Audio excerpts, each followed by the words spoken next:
ഇന്നലത്തെ ക്ലാസ്സിൽ ഉണ്ടായിരുന്നവരാണോ എല്ലാവരും? എൻവയൺമെന്റൽ സോഷ്യോളജി ആണ്. അതെ അതെ അതെ. പലരും കഴിഞ്ഞ ദിവസം മാറി കയറുകയൊക്കെ ചെയ്തിരുന്നു, ഏതാണ് സബ്ജക്റ്റ് എന്ന് മനസ്സിലാകാതെ. നമ്മള് എൻവയൺമെന്റൽ സോഷ്യോളജി ആണ് കുറെ പേര് കയറാനുണ്ട് ആണല്ലേ? ഓക്കെ, അപ്പൊ വെയിറ്റ്. ഓക്കെ.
മാം ഇനി വെയിറ്റ് ചെയ്യുന്നതിനേക്കാളും തുടങ്ങുന്നതാണ് നല്ലത്. ഇപ്പൊ എങ്ങനെയാന്ന് അറിയില്ലല്ലോ ഇനി. ഓൾമോസ്റ്റ് ഒരു ആയിട്ടുണ്ടാവും തോന്നുന്നു. ഇന്നലെ കണ്ട പല മുഖങ്ങളൊന്നും കാണുന്നില്ല. അത് പലർക്ക് ഈ ഡോക്യുമെന്റ് ക്ലാസ്സിൽ കയറാൻ പറ്റുന്നില്ല. അത് എന്താ നമ്മള് കയറിയിട്ട് അതിൽ ഗ്രൂപ്പിൽ ഷെയർ ചെയ്തിട്ട് വേണം പലർക്കും കയറാൻ. അത് അങ്ങനെ ഒരവസ്ഥയിലുണ്ട്. അതെന്താ പറ്റിയേ? ഡോക്യുമെന്റിന്റെ ലിങ്ക് കൊടുക്കുമ്പോ പലർക്കും കയറാൻ എന്താന്നറിയില്ല, കുറച്ചൊരു ബുദ്ധിമുട്ടുള്ള പോലെ ഉണ്ട്. അത് ഗൂഗിൾ മീറ്റിന്റെ ലിങ്ക് ആയിട്ടല്ലല്ലോ കൊടുക്കുന്നേ, ഡോക്യുമെന്റ് രൂപത്തിലല്ലേ കൊടുക്കുന്നേ ലിങ്ക്. നിങ്ങൾക്ക് ഗ്രൂപ്പിൽ അങ്ങനെയാണോ വന്നിരിക്കുന്നത്? അങ്ങനെ വന്നിരിക്കുന്നു, മൊത്തം ലിങ്ക് വന്നിരിക്കുന്നു. അപ്പൊ ആർക്കും ഒരു പിടി കിട്ടുന്നില്ല ഏത് ലിങ്കിൽ കയറണം എന്നുള്ള ഒരു സബ്ജക്റ്റിനെ അറിയണത്രയല്ലേ എല്ലാവർക്കും. ഓക്കെ, ഓരോ സബ്ജക്ട് വൈസ് ഇന്ന ഡേറ്റിൽ. അപ്പൊ നിങ്ങൾക്ക് ഇന്ന് തന്നെ എത്ര ക്ലാസ് ഉണ്ടാവും? ഇന്നിപ്പോ BA economics, BA sociology, history, അങ്ങനെ ഓരോ ആൾക്കാർക്കും ഒരു പേജിൽ ഓരോരാളെ ഇത് വെച്ചിട്ട് കൊടുക്കുന്നതാണ്. ടീച്ചേഴ്സിന്റെ പേരും ഡേറ്റും BA സോഷ്യോളജി, ആ ബുക്സിന്റെ സബ്ജക്റ്റിന്റെ പേര്. അപ്പോ കുറെ ലിങ്ക് കാണുമ്പോ പലരും കിട്ടുന്ന ലിങ്കിൽ കയറിയിട്ട് പോകുന്നത് എങ്ങനെയാന്ന് അറിയില്ല. അങ്ങനെയുള്ള കുറെ ബുദ്ധിമുട്ടുകളുണ്ട് ഇതില് നമുക്ക് അയച്ചു തരുന്ന ലിങ്ക് വഴി. സോഷ്യോളജിക്ക് പ്രത്യേകമായിട്ട് ഗ്രൂപ്പ് ഇല്ലെന്നാണോ? ഇല്ല, അവരായിട്ട് ഒഫീഷ്യലായിട്ട് അവരില്ല. നമ്മൾ സ്റ്റുഡൻസ് ആയിട്ടുള്ള ഗ്രൂപ്പ് അങ്ങനെ ഉള്ളതല്ലാതെ ഒഫീഷ്യലായിട്ട് തരുന്ന മൊത്തം ലിങ്കാണ് അവര്. മൊത്തം ഡോക്യുമെന്റ് രൂപത്തിൽ പറ്റുന്നില്ല.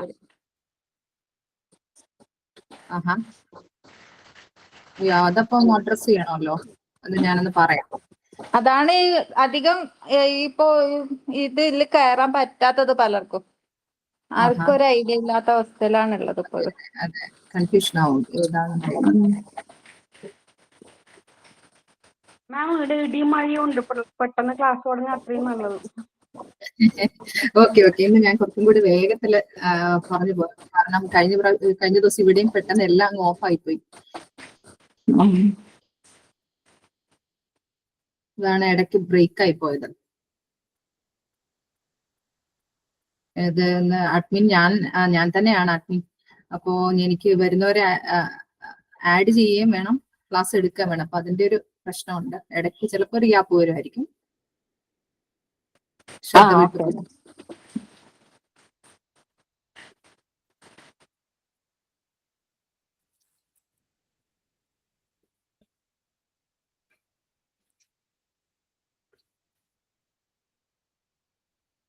ഓക്കെ, കഴിഞ്ഞ ക്ലാസ്സിൽ നമ്മൾ ഐഡിയോളജിക്കൽ പെർസ്പെക്റ്റീവ്സ് ആയിരുന്നു നോക്കിയിരുന്നത്.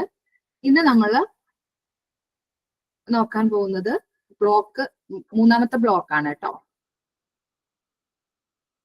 അതില് സോഷ്യോളജിക്കൽ പെർസ്പെക്റ്റീവ്സ് ഓൺ എൻവയൺമെന്റ്, അതായത് പരിസ്ഥിതിയെ കുറിച്ചുള്ള സാമൂഹ്യ ശാസ്ത്ര വീക്ഷണങ്ങളാണ് ഇന്ന് നമ്മൾ നോക്കുന്നത്. ഇതിൽ എഴുതിയെടുക്കുന്നവരുണ്ടെങ്കിൽ എഴുതിയെടുത്തോളാം. സോഷ്യോളജിക്കൽ പെർസ്പെക്റ്റീവ്സ് ഓൺ എൻവയൺമെന്റ് എല്ലാവരും എഴുതിയെടുക്കണം. കാരണം നിങ്ങൾക്ക് ബുക്ക് ഇപ്പോൾ അവൈലബിൾ അല്ലല്ലോ, നോട്ട്സ്. അപ്പൊ അതുകൊണ്ട് മാക്സിമം ലെക്ചർ നോട്ട് എടുക്കുക. ഓക്കെ, ഞാൻ ചിന്തിക്കുന്നത് എല്ലാവർക്കും കേൾക്കാമെന്നാണ്. ഞാൻ കണ്ടിന്യൂ ചെയ്യുവാണേ. സോഷ്യോളജിക്കൽ പെർസ്പെക്റ്റീവ്സ് ഓൺ എൻവയൺമെന്റ്, അതായത് പരിസ്ഥിതിയെ കുറിച്ചിട്ടുള്ള സാമൂഹ്യ ശാസ്ത്രപരമായിട്ടുള്ള വീക്ഷണങ്ങൾ. അതിൽ 3 എണ്ണമാണ് പ്രധാനമായിട്ടും. ഓക്കെ, അതിനകത്ത് 3 പെർസ്പെക്റ്റീവ്സ് ആണ് ഇപ്പോൾ നമ്മൾ ഫസ്റ്റ് ചാപ്റ്റർ യൂണിറ്റ് 1 നമ്മൾ എടുക്കുന്നത്. അതായത് realist, constructionist and reformist approach. Realist, constructionist, reformist approach. Realist എന്ന് പറയുമ്പോൾ മലയാളത്തില് യാഥാർത്ഥ്യവാദി എന്ന് പറയാം. കൺസ്ട്രക്ഷനിസ്റ്റ് ആണെങ്കിൽ നിർമ്മാണവാദി. റിഫോമിസ്റ്റ് പരിഷ്കരണവാദി. യാഥാർത്ഥ്യവാദി, നിർമ്മാണവാദി, പരിഷ്കരണവാദി. റിയലിസ്റ്റ്, കൺസ്ട്രക്ഷനിസ്റ്റ്, റിഫോമിസ്റ്റ്, ഈ 3 അപ്രോച്ചാണ് ഇന്ന് നമ്മൾ യൂണിറ്റ് 1 നോക്കുന്നത്. അപ്പോൾ ഇതിനകത്തുനിന്ന് നമുക്ക് ആദ്യം മനസ്സിലാക്കേണ്ടത് നമ്മൾ എന്തൊക്കെ കാര്യങ്ങളാണ് മനസ്സിലാക്കേണ്ടതെന്നുള്ളതാണ് പറയുന്നത്. പ്രധാനപ്പെട്ട പാരിസ്ഥിതിക സാമൂഹിക സമീപനങ്ങളെ വേർതിരിക്കുക. ഡിഫറൻഷിയേറ്റ് കീ എൻവയൺമെന്റൽ sociological approaches, then analyse the realistic perspective, യാഥാർത്ഥവാദ വീക്ഷണം വിശകലനം ചെയ്യുക. പിന്നെ അതുപോലെ തന്നെ ഇവാലുവേറ്റ് ദ കൺസ്ട്രക്ഷനിസ്റ്റ് പെർസ്പെക്റ്റീവ്, നിർമ്മാണ കാഴ്ചപ്പാട് വിലയിരുത്തുക. അതുപോലെ തന്നെ അണ്ടർസ്റ്റാൻഡ് ദ റിഫോമിസ്റ്റ് അപ്രോച്ച്, പരിഷ്കരണ സമീപനം മനസ്സിലാക്കുക. ഈ 3 ടേമും കിട്ടിയെന്ന് ഞാൻ വിശ്വസിക്കുന്നു. അതായത് റിയലിസ്റ്റ് എന്ന് പറയുമ്പോൾ ഞാൻ പെരിഫറൽ ആയിട്ട് ഞാൻ ആദ്യം ഒരു കാര്യം പറയുകയാണ്, പിന്നെ നമുക്ക് ഓരോന്നും കുറച്ച് ഡീറ്റെയിൽഡ് ആയിട്ട് നോക്കാം. അതായത് റിയലിസ്റ്റ് എന്ന് പറയുന്നത്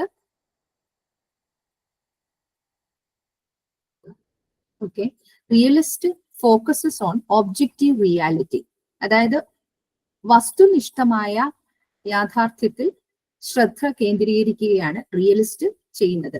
വസ്തുനിഷ്ഠമായ യാഥാർത്ഥ്യത്തിൽ ശ്രദ്ധ കേന്ദ്രീകരിക്കുന്നു. Focuses on objective reality. Realist focus on objective reality. The constructionist emphasizes social construction of reality. Social construction of reality എന്നുള്ളൊരു ഒരാളുടെ ബുക്ക് തന്നെ ഉണ്ട്, അത് നമുക്ക് അറിയാവുന്നതാണ്. നിങ്ങൾ പഠിച്ചിട്ടുണ്ടോ social construction of reality?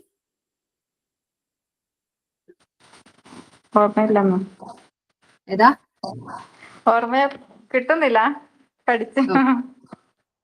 Okay, അപ്പൊ നിങ്ങൾ പഴയ പഠിക്കാൻ പോകുന്നതായിരിക്കും. ഓക്കെ, അപ്പൊ constructionist emphasise social construction of reality, അതായത് യഥാർത്ഥത്തിന്റെ സാമൂഹിക നിർമ്മാണത്തിന് ഊന്നൽ കൊടുക്കുന്നു. യാഥാർത്ഥ്യത്തിന്റെ സാമൂഹിക നിർമ്മാണത്തിന് ഊന്നൽ കൊടുക്കുകയാണ് ഈ കൺസ്ട്രക്ഷനിസ്റ്റ് ചെയ്യുന്നത്. അടുത്തത് റിഫോമിസ്റ്റ്.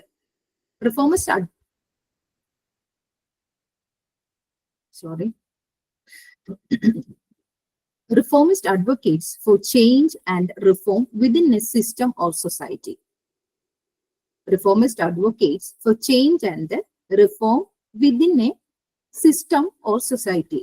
ഒരു സിസ്റ്റത്തിന്റെ അല്ലെങ്കിൽ സമൂഹത്തിനോ ഉള്ളിലെ മാറ്റത്തിനും പരിഷ്കരണത്തിനും വേണ്ടി വാദിക്കുകയാണ് റിഫോമിസ്റ്റ് ചെയ്യുന്നത്. ഒരു സിസ്റ്റത്തിന്റെ അല്ലെങ്കിൽ സമൂഹത്തിന്റെയോ ഉള്ളിലെ മാറ്റത്തിനും പരിഷ്കരണത്തിനും വേണ്ടിയിട്ടാണ് റിഫോമിസ്റ്റ് വാദിക്കുന്നത്. മനസ്സിലാകുന്നുണ്ടോ? ലെക്ചർ നോട്ട് എടുക്കാൻ പറ്റുന്നുണ്ടോ? ആരെങ്കിലും ഒന്ന് റെസ്പോണ്ട് ചെയ്തിരുന്നൊക്കെയുള്ളായിരുന്നു. ഫോളോ ചെയ്യാൻ പറ്റുന്നുണ്ടോ?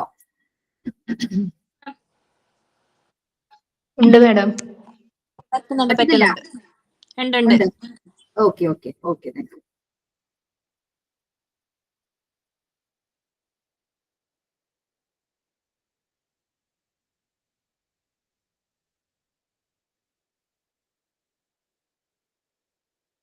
ഓക്കെ, നമ്മള് പാരിസ്ഥിതിക സാമൂഹിക ശാസ്ത്ര മേഖലയിൽ പ്രാധാന്യമുള്ള ചില പ്രധാന ഗവേഷണ സമീപനങ്ങളാണ് ഇവ. അതാണ് നമ്മൾ ഇപ്പൊ പറഞ്ഞ 3 അതാണ് നമ്മൾ പരിശോധിക്കുന്നത്.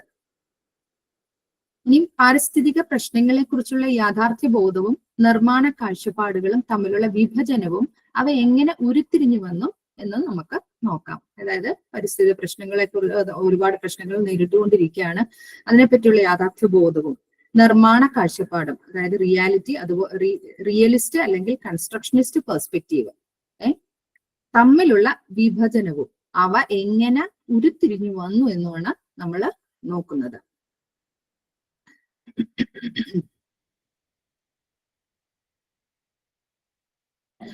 ഇനി ഫസ്റ്റ് വൺ നമ്മൾ റിയലിസ്റ്റ് അപ്രോച്ച് ആണ് നോക്കുന്നത് in എൻവയൺമെന്റൽ sociology. Realist approach in എൻവയൺമെന്റൽ sociology. Realism is an approach in social sciences with certain theoretical assumptions and methodological concerns regarding reality. Realism എന്ന് പറയുന്നത് എന്താണ്? അതൊരു സമീപനമാണ്. സോഷ്യൽ സയൻസിൽ, സാമൂഹ്യ ശാസ്ത്രത്തിലുള്ള ഒരു സമീപനമാണ് റിയലിസം എന്ന് പറയുന്നത്. ഇതിന്റെ ചില സൈദ്ധാന്തികമായിട്ടുള്ള അനുമാനങ്ങളോട് തന്നെ രീതിശാസ്ത്രപരമായ ആശങ്കകളും ഇത് ഇതിനെ പറ്റിയുള്ളത് റിയാലിറ്റിയെ പറ്റി ബന്ധപ്പെട്ടിട്ടുള്ള കാര്യങ്ങളാണ് ഇതിനകത്ത് പ്രതിപാദിക്കുന്നത്. Realistic conceive nature as an objective, autonomous, independent entity with structures and processes that constantly operate within the physical world. എന്താണ് realist conceive? Nature as an objective, autonomous, independent entity within structures and processes that constantly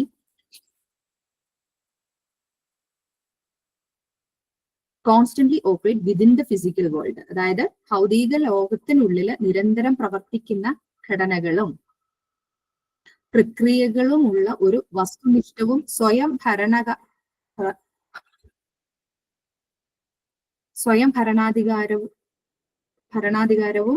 സ്വതന്ത്രവുമായ അസ്തിത്വമായാണ് റിയലിസ്റ്റുകൾ പ്രകൃതിയെ വിഭാവനം ചെയ്യുന്നത്. എങ്ങനെയാണ് റിയലിസ്റ്റുകൾ പ്രകൃതിയെ വിഭാവനം ചെയ്യുന്നത്? ഭൗതിക ലോകത്തിനുള്ളിൽ നിരന്തരം പ്രവർത്തിക്കുന്ന ഘടനകളും പ്രക്രിയകളുമുള്ള ഒരു വസ്തുനിഷ്ഠവും സ്വയം ഭരണാധികാരവും ഒക്കെ ഉള്ള ഒരു അസ്തിത്വമായിട്ടാണ്, ഒരു എൻറ്റിറ്റി ആയിട്ടാണ് എന്തിനെ കാണുന്നത്? ഇൻഡിപെൻഡന്റ്, സ്വതന്ത്രമായ ഒരു ഇൻഡിപെൻഡന്റ് എൻറ്റിറ്റി ആയിട്ടാണ് ഈ റിയലിസ്റ്റുകൾ പ്രകൃതിയെ വിഭാവനം ചെയ്യുന്നത്.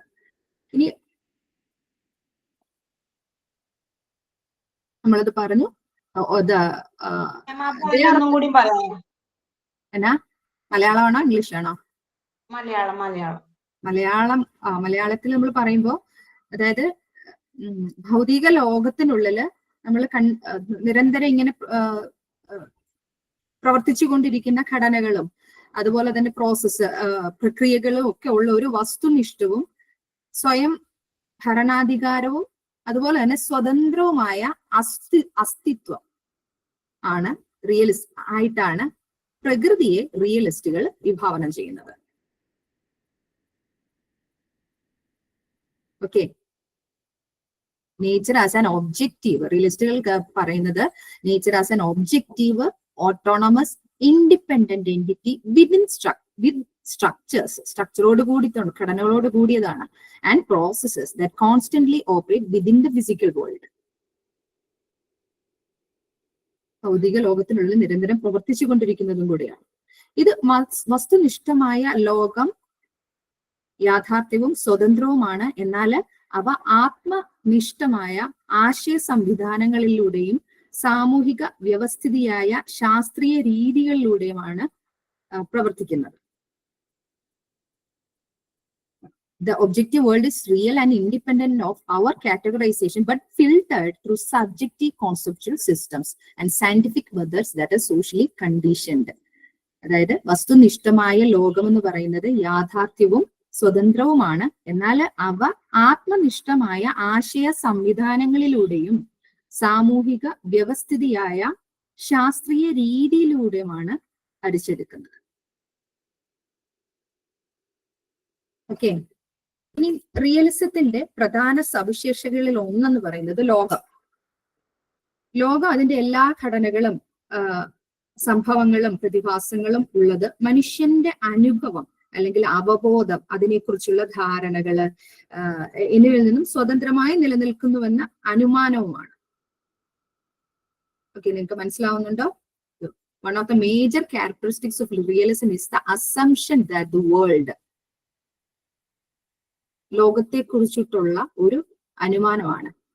With all its structures, events and phenomena exist independent of human experience, consciousness and perceptions about it. It can be known, but it is located beyond the social realm.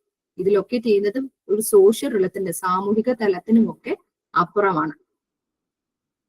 Okay, ഇതിന്റെ പ്രധാന സവിശേഷതകളിൽ ഒന്ന്, റിയലിസത്തിന്റെ പ്രധാന സവിശേഷതകളിൽ ഒന്ന്, ലോകം അതിന്റെ എല്ലാ ഘടനകളും സംഭവങ്ങളും പ്രതിഭാസങ്ങളും ഉള്ളത് മനുഷ്യന്റെ അനുഭവം, അവബോധം, അതിനെക്കുറിച്ചിട്ടുള്ള ധാരണകള്, ഒരുപാട് അനുഭവങ്ങൾ ഉണ്ടാകാം, അവബോധങ്ങൾ ഉണ്ടാകാം, അതിനെക്കുറിച്ചിട്ടുള്ള ധാരണകള് എന്നിവയിൽ നിന്നും സ്വതന്ത്രമായി നിലനിൽക്കുന്നുവെന്ന അനുമാനമാണ്. അതറിയാമെങ്കിലും സാമൂഹിക മണ്ഡലത്തിനുമൊക്കെ അപ്പുറമാണ് ഇത് സ്ഥിതി ചെയ്യുന്നത്. ഇതിനർത്ഥം നദികള്, പർവ്വതങ്ങള്, ജീവജാലങ്ങള്, വ്യത്യസ്ത കാലാവസ്ഥകള് അല്ലെങ്കിൽ സംഭവങ്ങൾ എന്നിവയോട് കൂടിയ പ്രകൃതിദത്ത ജീവിതം മനുഷ്യരിൽ നിന്നും ഈ കാര്യങ്ങളെ കുറിച്ചുള്ള അവരുടെ ബോധത്തിൽ നിന്നും സ്വതന്ത്രമായി നിൽക്കുന്നുവെന്നാണ്. അതായത് ഇതെല്ലാം ഓരോ ഇൻഡിപെൻഡന്റ് ആയിട്ടുള്ള എൻറ്റിറ്റികളാണ്. നമുക്കിതെല്ലാം കാണാൻ പറ്റുന്നുണ്ട്, അതൊക്കെ റിയൽ ആണ്. സൂര്യൻ ഉദിക്കുന്നുണ്ടെന്നുള്ളത് റിയൽ ആണ്, സൂര്യൻ ഉണ്ടെന്നുള്ളതും റിയൽ ആണ്, അല്ലെ? അതൊക്കെ ഒരു സോഷ്യൽ ഫാക്ട്സ് ആണ്. യഥാർത്ഥത്തിൽ അതൊരു ഫാക്റ്റ് ആണ്, സോഷ്യൽ ഫാക്ട്സ് എന്നല്ല, ഫാക്റ്റ് ആണ്. പക്ഷെ ഇതിൽ നിന്നൊക്കെ സ്വതന്ത്രമായിട്ടാണ് സാമൂഹിക ബോധവും ധാരണകളും ഒക്കെ നിലനിൽക്കുന്നു എന്നാണ് ഇവിടെ പറയുന്നത്. ഇതിനർത്ഥം നദികള്, പർവ്വതങ്ങള്, ജീവജാലങ്ങള്, വ്യത്യസ്ത കാലാവസ്ഥകൾ അല്ലെങ്കിൽ സംഭവങ്ങൾ എന്നിവയോടുകൂടി പ്രകൃതിദത്ത ജീവിതം മനുഷ്യരിൽ നിന്നും ഈ കാര്യങ്ങളെ കുറിച്ചുള്ള അവരുടെ ബോധത്തിൽ നിന്നും സ്വതന്ത്രമായി നിൽക്കുന്നു എന്നാണ് ഈ റിയലിസ്റ്റുകൾ അഭിപ്രായപ്പെടുന്നത്. പരിസ്ഥിതിയുടെ പ്രശ്നം തികച്ചും അത് റിയൽ ആയിട്ടുള്ള കാര്യമാണ്. അപ്പൊ ഈ സമീപനത്തിന്റെ വക്താക്കൾ പരിസ്ഥിതി മെച്ചപ്പെടുത്തുന്നതിനുള്ള പരിഹാരങ്ങൾ കണ്ടെത്തുന്നതിൽ താല്പര്യപ്പെടുന്നു. കുറച്ചും കൂടി പ്രാക്ടിക്കൽ ആയിട്ടുള്ളൊരു ചിന്താഗതിയാണ് അവർ കൊണ്ടുവരുന്നത്. അപ്പോൾ ഒരു പ്രശ്നം ഉണ്ടായാൽ അതിനകത്ത് പരിഹാരം കൊണ്ടുവരണം എന്നുള്ളൊരു തോട്ട് പോലെ പരിസ്ഥിതി ഇപ്പോൾ അനുഭവിക്കുന്ന പ്രശ്നങ്ങൾ എന്താണോ ആ പ്രശ്നങ്ങൾക്ക് ഒരു പരിഹാരം കണ്ടെത്തുന്നതിലാണ് ഇവര്, മെച്ചപ്പെട്ടതായ രീതിയിലുള്ള പരിഹാരം കണ്ടെത്തുന്നതിലാണ് ഇവര് കുറച്ചും കൂടി താല്പര്യം കണ്ടെത്തുന്നത്. പരിസ്ഥിതി പ്രശ്നങ്ങൾ തിരിച്ചറിയാനായിട്ട് സാമൂഹിക ശാസ്ത്രജ്ഞര് പ്രകൃതി ശാസ്ത്രജ്ഞരും പിന്തുടരുന്ന അതേ രീതികളാണ് ഇവിടെ ഉപയോഗിച്ചുകൊണ്ടിരിക്കുന്നത്.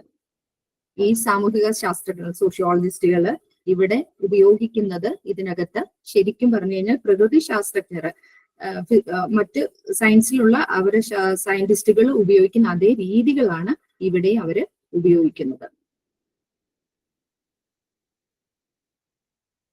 നാച്ചുറൽ സയന്റിസ്റ്റുകൾ ഉപയോഗിക്കുന്ന അതേ രീതിയാണ് സോഷ്യൽ സയന്റിസ്റ്റുകൾ. നമുക്ക് പ്രത്യേകിച്ചൊരു ടൂളും കാര്യങ്ങളും ഒന്നും അല്ലാതില്ലല്ലോ. അപ്പോൾ നമ്മൾ സാധാരണഗതിയിൽ ഒരു സയന്റിഫിക് ആയിട്ടുള്ള കാര്യങ്ങൾ, പോസിറ്റിവിസം, നമ്മളുടെ അഗസ്റ്റ് ഒക്കെ നോക്കുമ്പോൾ അദ്ദേഹം പോസിറ്റിവിസത്തിന് കൂടുതൽ പ്രാധാന്യം കൊടുത്തില്ല. അപ്പൊ സയൻസിന്റെ ചില രീതികൾ നമുക്ക് പിന്തുടരേണ്ടി വരും. അതുപോലെയാണ് റിയലിസ്റ്റുകൾ ഇവിടെ ഇതിനകത്ത് ഉപയോഗിച്ചിരിക്കുന്നത്. ഇനി രണ്ടാമത്തെ സവിശേഷത എന്ന് പറയുന്നത്, ഈ സമീപനത്തിന്റെ രണ്ടാമത്തെ സ്വഭാവം എന്ന് പറയുന്നത് മനുഷ്യ ഇന്ദ്രിയ നിരീക്ഷണത്തിലൂടെയും ലോകത്തെ അറിയാൻ കഴിയുമെന്ന് അവർ വിശ്വസിക്കുന്നു. അത് സ്വാഭാവികമാണല്ലോ. നമ്മളുടെ സെൻസറിൽ നിന്ന് നമുക്ക് പല കാര്യങ്ങൾ നിരീക്ഷിക്കാനായിട്ട് കഴിയും. അതിനാല് ലോകത്തെ അറിയുവാൻ, അതിന്റെ സ്വഭാവം അളക്കുവാനും, അതിന്റെ മെക്കാനിസവും അതിന്റെ പ്രവർത്തന രീതിയും ഒക്കെ തിരിച്ചറിയാനായിട്ട് അതുവഴി സംഭവങ്ങൾ പ്രവചിക്കാനും കഴിയുമെന്നതാണ് ഇവർ പറയുന്നത്. മറ്റത് കാണാൻ, നിരീക്ഷിക്കാനും അത് മുൻകൂട്ടി പ്രവചിക്കാനും ഒക്കെ കഴിയും എന്നുള്ളതാണ് മറ്റൊരു സമീപനം റിയലിസ്റ്റുകള് മറ്റൊരു സവിശേഷതയായിട്ട് പറയുന്നത്. ഇനിയും ഇതിനകത്ത് കുറച്ച് തിയറിസ്റ്റുകള് പറയുന്നുണ്ട്. അതായത് theorist like Ted Benton, Peter Dickens and Raymond Murphy, അവരൊക്കെ ഈ റിയലിസ്റ്റ് പെർസ്പെക്റ്റീവ് ആണ് അവരുടെ തിയറികളിൽ ഫോളോ ചെയ്തുകൊണ്ടിരുന്നത്. അതായത് ഈ പറയുന്ന സൈദ്ധാന്തികര് അവരുടെ സിദ്ധാന്തങ്ങളിൽ റിയലിസ്റ്റ് വീക്ഷണം പിന്തുടരുന്നവരാണ്.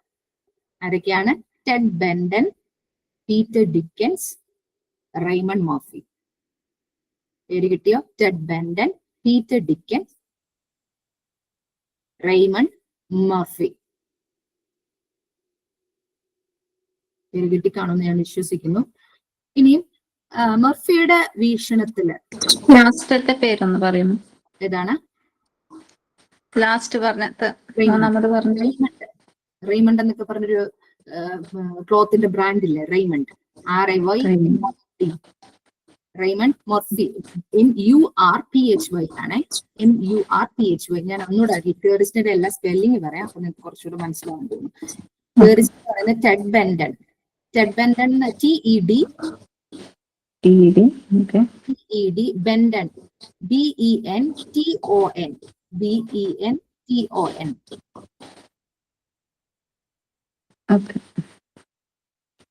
Ted Benton. Peter Dickens, PETER DICKENS.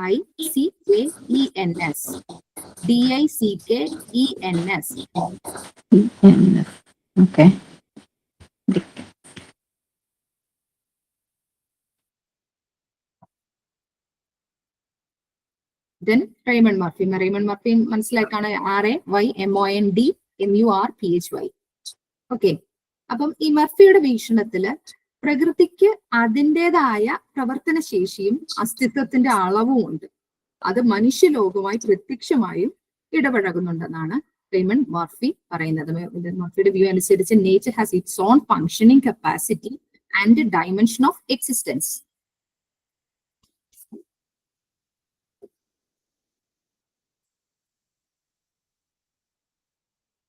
അതായത് മർഫീസ് വ്യൂസില് nature has its own functioning capacity and dimension of existence. Sorry, കുട്ടികൾ കയറുന്നത് കൊണ്ട് അറ്റൻഡ് ചെയ്യാനാണ് ഒരു ഗ്യാപ്പ് വരുന്നത്. Nature has its own functioning capacity and dimension of existence which are obviously in interaction with the human world. അതായത് പ്രകൃതിക്ക് അതിൻ്റെതായ പ്രവർത്തന ശേഷിയും അതുപോലെ തന്നെ അസ്തിത്വത്തിന്റെ അളവും ഉണ്ട്. പലതരത്തിലുള്ള അസ്തിത്വത്തിന്റെ അളവും ഉണ്ട്. അത് മനുഷ്യലോകവുമായി പ്രത്യക്ഷമായിട്ടും ഇടപഴകുന്നുണ്ടെന്നാണ് മർഫി പറയുന്നത്. ഇനി ടെഡ് ബെൻഡൻ പറയുന്നത് സാമൂഹിക ഇടപെടലിനുള്ള പാരിസ്ഥിതിക യാഥാർത്ഥ്യങ്ങളുടെ പ്രാധാന്യം, അതാണ് ടെഡ് ബെൻഡൻ ഊന്നി പറയുന്നത്. അതിനായിട്ട് പ്രകൃതിയിൽ മനുഷ്യർ മാത്രമല്ല മനുഷ്യേതര വസ്തുക്കളുടെയും ജീവിതവും പ്രവർത്തനവും സന്ദർഭങ്ങളും ജൈവ ഭൗതിക ലോകത്തെ ആവാസ വ്യവസ്ഥകൾ ഉൾപ്പെടുന്നുണ്ടെന്ന് ടെഡ് ബെൻഡൻ പറയുന്നു. Ted ബെൻഡൻ has stressed the significance of environmental realities for social interaction. Nature includes not only humans but also life, action and context of non-human and other objects, ecosystems and entities of the biophysical world. മനസ്സിലാകുന്നുണ്ടോ?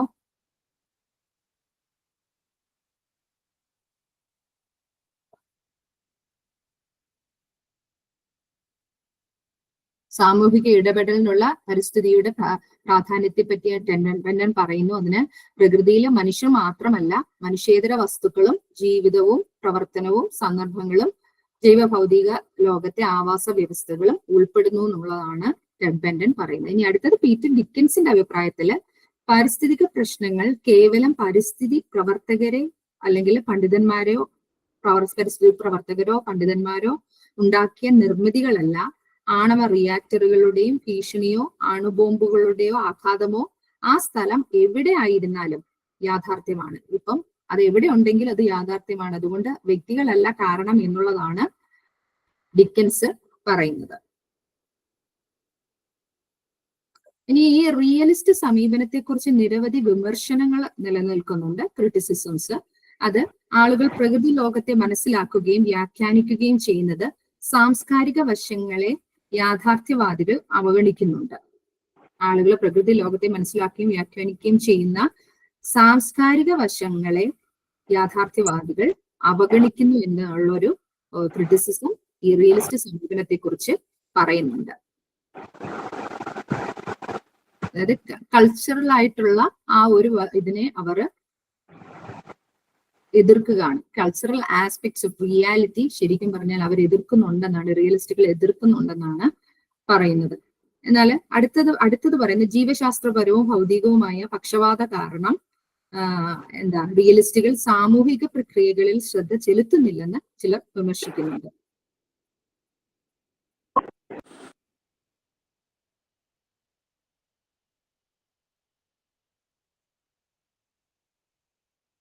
നിങ്ങൾക്ക് കിട്ടുന്നുണ്ടോ പറയുന്നത്?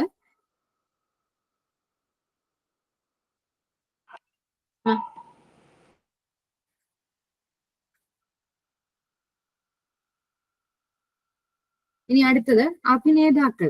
ഇതിനകത്ത് actors എന്ന് പറയുന്നത് പരിസ്ഥിതിക പ്രശ്നങ്ങളുടെ ഒരു rank ക്രമം എല്ലായ്പ്പോഴും അവിടെയുള്ള സ്വാഭാവിക വസ്തുനിഷ്ഠ യാഥാർത്ഥ്യവുമായി പൊരുത്തപ്പെടുന്നില്ല. അതായത് ആക്ടേഴ്സ് പാരിസ്ഥിതിക പ്രശ്നങ്ങളുടെ റാങ്ക് ക്രമം എല്ലായ്പ്പോഴും, അഭിനേതാക്കളുടെ പാരിസ്ഥിതിക പ്രശ്നങ്ങളുടെ റാങ്ക് ക്രമം എല്ലായ്പ്പോഴും അവിടെയുള്ള സ്വാഭാവിക വസ്തുനിഷ്ഠ യാഥാർത്ഥ്യവുമായി പൊരുത്തപ്പെടുന്നില്ല.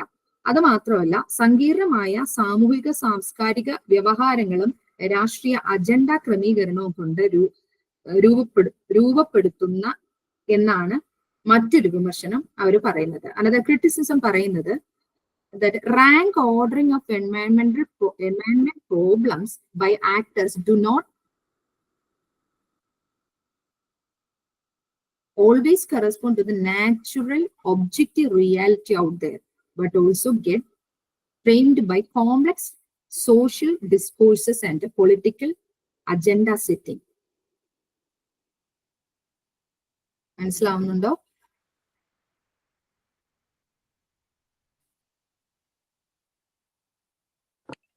ഒന്നുകൂടെ പറയാമോ മാം? അവസാനത്തെ പോയിന്റ് ആണോ?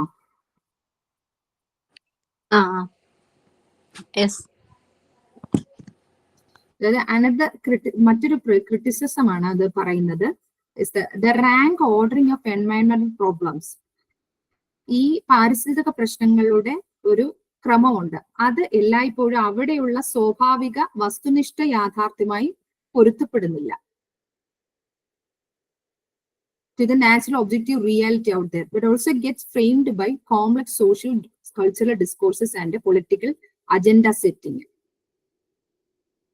രാഷ്ട്രീയ അജണ്ട ക്രമീകരണം കൊണ്ട് ഇത് രൂപപ്പെടുത്തുന്നു എന്നതാണ് മറ്റൊരു വിമർശനം ഇതിനകത്ത് പറയുന്നത്. ഇതാണ് റിയലിസ്റ്റ് അപ്രോച്ചിൽ പറഞ്ഞിരിക്കുന്ന പ്രധാന കാര്യങ്ങൾ. ഇനി അടുത്തത് കൺസ്ട്രക്ഷനിസ്റ്റ് അപ്രോച്ച്.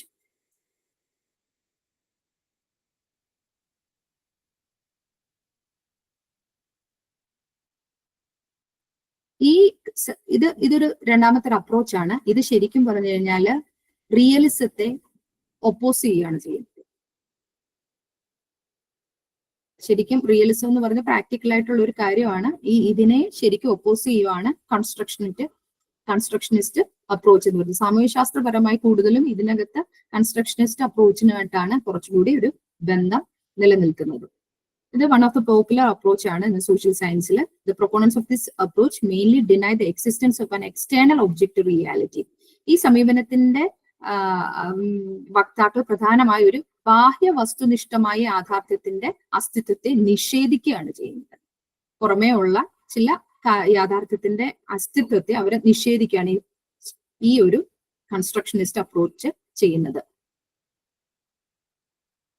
അത് മനുഷ്യന്റെ ധാരണയിൽ നിന്നും സ്വതന്ത്രമായിട്ട് നിൽക്കുന്നു എന്നാണ് പറയുന്നത്. ഇത് which is independent of human perception. ഈ ഒരു കൺസ്ട്രക്ഷനിസ്റ്റ് അപ്രോച്ച് ഇത് മനുഷ്യന്റെ ധാരണയിൽ നിന്നും സ്വതന്ത്രമാണ്. മാത്രമല്ല ചുറ്റുമുള്ള ലോകത്തെ മനസ്സിലാക്കുവാൻ ആളുകളെ സഹായിക്കുന്ന സാമൂഹിക ധാരണകൾ, ആശയങ്ങൾ, അറിവ് എന്നിവയുടെ പ്രാധാന്യം ഇത് യഥാർത്ഥത്തിൽ ഊന്നി പറയുന്നു. ഞാൻ പറഞ്ഞത് സോഷ്യോളജിയുമായിട്ട് കുറച്ചും കൂടി ബന്ധമുള്ളൊരു അപ്രോച്ചാണ് ഈ കൺസ്ട്രക്ഷനിസ്റ്റ് അപ്രോച്ച് എന്ന് പറയുന്നത്. ഇത് മനുഷ്യന്റെ ധാരണയിൽ നിന്ന് എന്താണ് ഇത് ഈ ബാഹ്യ വസ്തുനിഷ്ഠമായ യാഥാർത്ഥ്യം എന്ന് പറയുന്നത്, റിയാലിറ്റി എന്ന് പറയുന്നത് അസ്തിത്വത്തെ നിഷേധിക്കുന്നു എന്ന് പറഞ്ഞു. എന്നാൽ ഇത് മനുഷ്യന്റെ ധാരണയിൽ നിന്നും സ്വതന്ത്രവുമാണ്. ചുറ്റുമുള്ള ലോകത്തെ മനസ്സിലാക്കാനായിട്ട് ആളുകളെ സഹായിക്കുന്ന സാമൂഹിക ധാരണകള്, ആശയങ്ങള്, അറിവ് എന്നിവയുടെ പ്രാധാന്യം ഇത് യഥാർത്ഥത്തില് ഊന്നിപ്പറയുന്നുണ്ട്. 19ാം നൂറ്റാണ്ടില് eminent social thinkers like William Dilthey, Max Weber, Edmund Husserl and John Dewey, 19ാം നൂറ്റാണ്ടിലെ എമിനന്റ് ആയിട്ടുള്ള സോഷ്യൽ തിങ്കേഴ്സ് ആണ് ഇവര്. William Dilthey, Max Weber, Edmund Husserl, ഇതൊക്കെ കേട്ടിട്ടുള്ളതായിരിക്കുമല്ലോ. ജോൺ ഡിവേ കേട്ടിട്ടുണ്ടോ? ഇവരാണ് ഈ ഒരു സമീപനം പ്രധാനമായിട്ടും മുന്നോട്ട് കൊണ്ടുവന്നത്. ആരൊക്കെയാണ്? William Dilthey, Max Weber, Edmund Husserl and John Dewey. കഴിഞ്ഞ ക്ലാസ്സിൽ നമ്മൾ ഒരുപാട് ജനറൽ ആയിട്ടുള്ള കാര്യങ്ങൾ പറഞ്ഞത് സമയം കുറെ പോകും. അതുകൊണ്ടാണ് ഞാൻ കുറച്ചുകൂടെ സബ്ജക്ട് ഓറിയന്റഡ് ആയിട്ട് അങ്ങ് സംസാരിക്കുന്നത് കേട്ടോ. അത് പക്ഷെ പിടികിട്ടുന്നുണ്ടോ?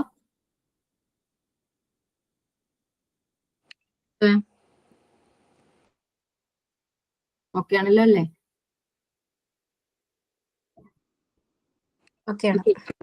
അപ്പം ഈ പറഞ്ഞിരുന്ന William Dilthey, Max Weber, Edmund Husserl, John Dewey എന്നിവരാണ് ഈ ഒരു കൺസ്ട്രക്ഷനിസ്റ്റ് അപ്രോച്ച് മുന്നോട്ട് കൊണ്ടുവന്നത്.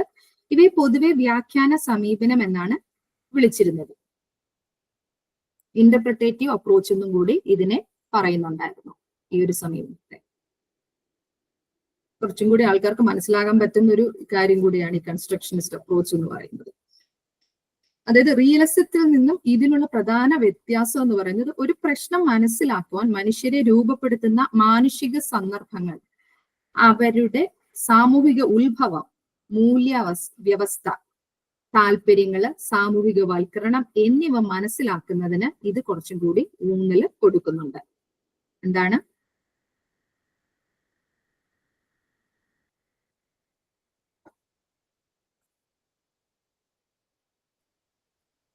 റിയലിസത്തിൽ നിന്നും ഇതിന്റെ പ്രധാന വ്യത്യാസം എന്ന് പറയുന്നത് ഒരു പ്രശ്നം മനസ്സിലാക്കാനായിട്ട് മനുഷ്യരെ രൂപപ്പെടുത്തുന്ന ചില സന്ദർഭങ്ങളുണ്ടല്ലോ. അത് അവരുടെ സാമൂഹിക ഉത്ഭവം, മൂല്യവ്യവസ്ഥ, താല്പര്യങ്ങള്, സാമൂഹികവൽക്കരണം എന്നിവയും കൂടെ മനസ്സിലാക്കുന്നതിന് ഇത് പ്രാധാന്യം കൊടുക്കുന്നു. ഇപ്പൊ ഒരു സോഷ്യൽ പ്രോബ്ലം ഉണ്ടാകുമ്പോൾ നമ്മൾ പറയുമല്ലോ, ഇന്നാൾ ഒരു കുട്ടി ഇപ്പൊ കുറെ തെറ്റ് ചെയ്യുന്നു. അപ്പൊ ആ തെറ്റ് ചെയ്യുമ്പോൾ നമ്മൾ വിചാരിക്കുന്നു ആ കൊച്ച് ചെയ്തത് തെറ്റാണ്, തെറ്റ് മാത്രമാണ് ഇപ്പം നിലവിൽ, അതൊരു യാഥാർത്ഥ്യമാണല്ലോ. പക്ഷെ ഇപ്പൊ കൺസ്ട്രക്ഷനിസ്റ്റ് ആണെങ്കിൽ അതെങ്ങനെ സമീപിക്കും? കുറച്ചും കൂടി അവരുടെ ബാക്കിലോട്ട് ആ കൊച്ചു വന്ന സോഷ്യോ എക്കണോമിക് ബാക്ക്ഗ്രൗണ്ട് എന്താണ്, എന്ത് കാരണത്താലാണ് ആ കുട്ടി അതിന് ചെയ്യാനുള്ള കാരണം ഒന്നും കൂടി ചിന്തിക്കും. അത് സാമൂഹിക പശ്ചാത്തലം കൂടി അതിനകത്ത് കൊണ്ടുവരും.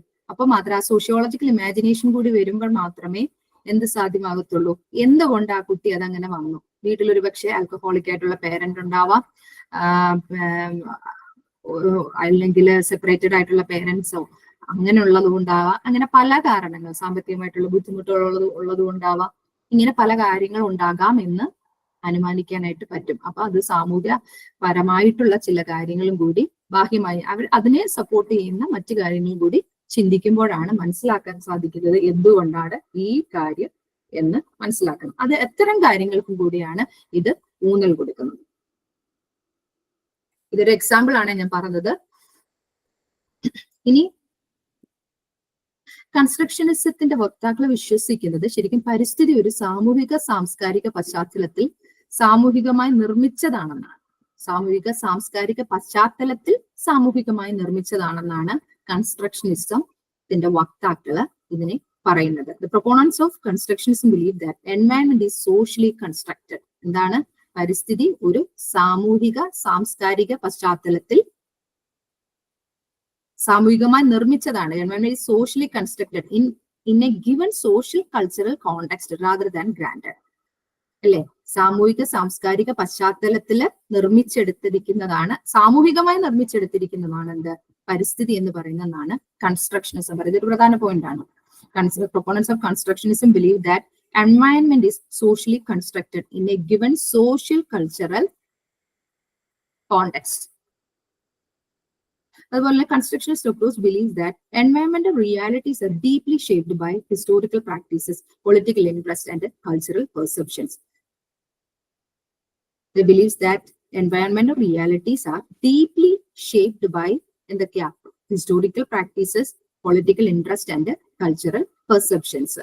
ചരിത്രപരമായിട്ടുള്ള സമ്പ്രദായങ്ങള് അല്ലെങ്കിൽ രാഷ്ട്രീയ താല്പര്യങ്ങള്, സാംസ്കാരിക ധാരണകള് എന്നിവയാൽ പരിസ്ഥിതി യാഥാർത്ഥ്യങ്ങൾ ആഴത്തിൽ രൂപപ്പെടുത്തിയിട്ടുണ്ടെന്നാണ് കൺസ്ട്രക്ഷനിസ്റ്റ് സമീപനം വിശ്വസിക്കുന്നത്.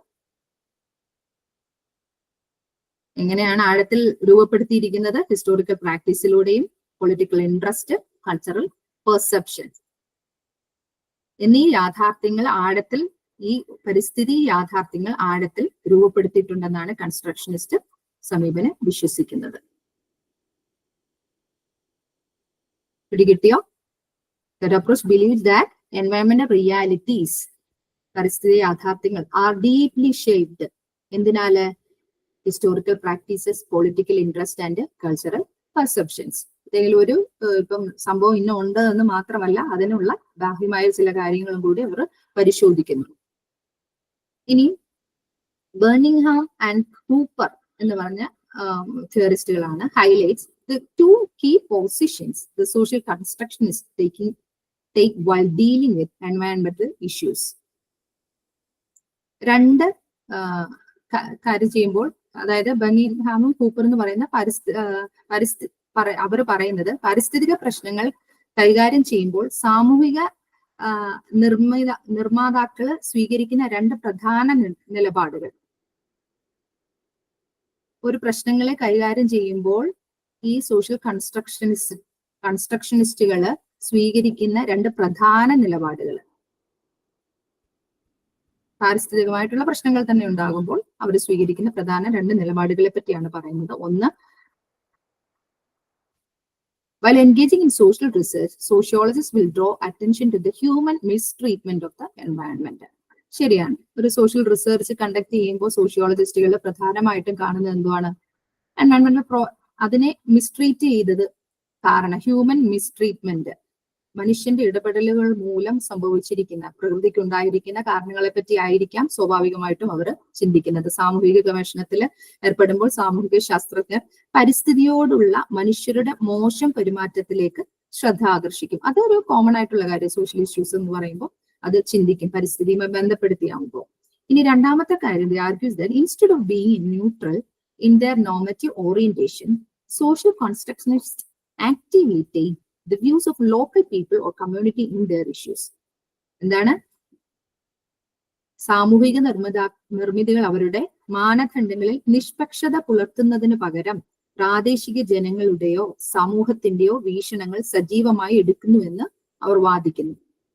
അല്ലേ? കുറച്ചും കൂടി ഇപ്പം രാഷ്ട്രീയ ഒരു ഏതെങ്കിലും ഒരു പൊളിറ്റിക്കൽ പാർട്ടിയുമായിട്ട് ബന്ധമുള്ള ആൾക്കാരാണ്, അല്ലെങ്കിൽ ഐഡിയോളജിയുമായിട്ട് ബന്ധമുള്ള ആൾക്കാരാണെങ്കിൽ വളരെ പാർഷ്യലായി പോകും. ഇല്ലേ? ഒരു വിഷയം എടുക്കുമ്പോഴും അതിനെപ്പറ്റി ചർച്ച ചെയ്യുമ്പോൾ പാർഷ്യലായിട്ട് ചിന്തിക്കാനുള്ള സാധ്യത വളരെ കൂടുതലാണ്.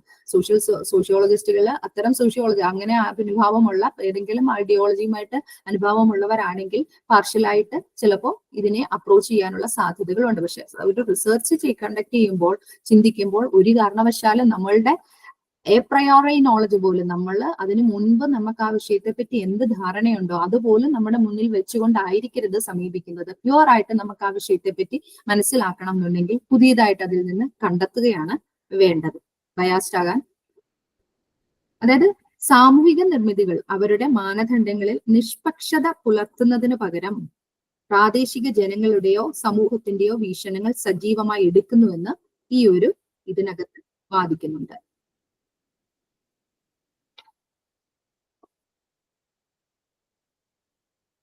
ഓക്കെ, ഇനി ഇതിന്റെ ഇതാണ് ഈ ഒരു കൺസ്ട്രക്ഷനിസ്റ്റ് അപ്രോച്ചിനകത്ത് പറയുന്നത്. ഇതിന്റെ പ്രധാന ക്രിറ്റിസിസം എന്ന് പറയുന്നത്, first criticism was against their insistence on understanding the constructed nature of any environmental problem, issues or claim. First criticism was against their insistence on understanding the constructed nature of any environmental problem, issues or claim. അതായത് നിർമ്മാണ വിദഗ്ധർ നേരിട്ടുള്ള പരിഹാരങ്ങളെയും പ്രവർത്തനങ്ങളെയും കുറിച്ച് സംസാരിക്കുന്നത് ഒഴിവാക്കുകയും അവഗണിക്കുകയും ചെയ്യുന്നുവെന്ന് പണ്ഡിതന്മാര് പറയുന്നുണ്ട്. നിർമ്മാണ വിദഗ്ധർ, അതായത് കൺസ്ട്രക്ഷനിസ്റ്റുകള് ഇതിനെ നേരിട്ടുള്ള പരിഹാരങ്ങളെയും പ്രവർത്തനങ്ങളെയും കുറിച്ച് സംസാരിക്കുന്നത് ഒഴിവാക്കുകയും അവഗണിക്കുകയും ചെയ്യുന്നു എന്നാണ് പറയുന്നത്. ഇപ്പൊ ഒരു റിയലിസ്റ്റുകൾ കുറച്ചും കൂടി നേരിട്ടുള്ള കാര്യങ്ങളാണ്. ഒരു പ്രോബ്ലം ഉണ്ടെങ്കിൽ അതിന് സൊല്യൂഷൻ കണ്ടെത്തുക എന്നുള്ളതാണ് റിയലിസ്റ്റുകളുടെ സമീപനമെങ്കിൽ, ഇത് കുറച്ചും കൂടി അതിനുള്ള കാരണങ്ങൾ കൂടി അന്വേഷിക്കുന്നത് കൊണ്ട് പലപ്പോഴും അതിനുള്ള സൊല്യൂഷൻ കൊണ്ടുവരുന്നതിന് താമസം വരുന്നു എന്നുള്ളതാണ് പറയുന്നത്.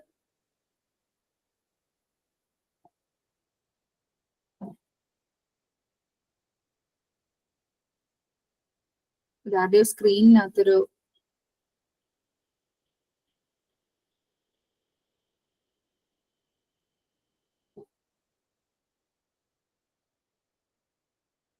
റഹ്മാനൂർ എന്ന് പറഞ്ഞ ആരോ കയറിയിട്ട് സ്ക്രീൻ ഷെയർ ചെയ്യുന്ന കണ്ടല്ലോ. ഓക്കെ, അതായത് ഇമ്മീഡിയറ്റ് ആയിട്ടുള്ള ഒരു പ്രോബ്ലം ഉണ്ടായാൽ അതിന് വേണ്ടിയിട്ട് അർജന്റ് ആയിട്ട് ആക്ഷൻ എടുക്കുന്നതിന് പകരം ഇപ്പോ ഗ്രീൻ ഹൗസ് എഫക്റ്റ് പോലുള്ള പരിസ്ഥിതി പ്രശ്നങ്ങളുമായി ബന്ധപ്പെട്ട് അതിന്റെ സാമൂഹിക അർത്ഥങ്ങൾ, സോഷ്യൽ മീനിങ്സ് മനസ്സിലാക്കാൻ പോയാൽ എങ്ങനെയിരിക്കും? അത് തന്നെയാണ്. ഇപ്പം ബാഹ്യമായ പ്രശ്നങ്ങളുണ്ട്, അതിന്റെ സോഷ്യൽ അണ്ടർസ്റ്റാൻഡിങ് മനസ്സിലാക്കിക്കൊണ്ട് ഇരുന്നിട്ട് കാര്യമില്ല. അത് മാത്രമല്ല അതിനകത്ത് വരാനുള്ളത്, അത് നേരിട്ട് എന്ത് സൊല്യൂഷൻ കൊണ്ടുവന്നാലാണ് അതിന് തുടർന്ന് ആ ഒരു പ്രശ്നം ഇല്ലാതാക്കുവാനോ കുറയ്ക്കുവാനോ പറ്റുക എന്നുള്ളതും കൂടി ഒരു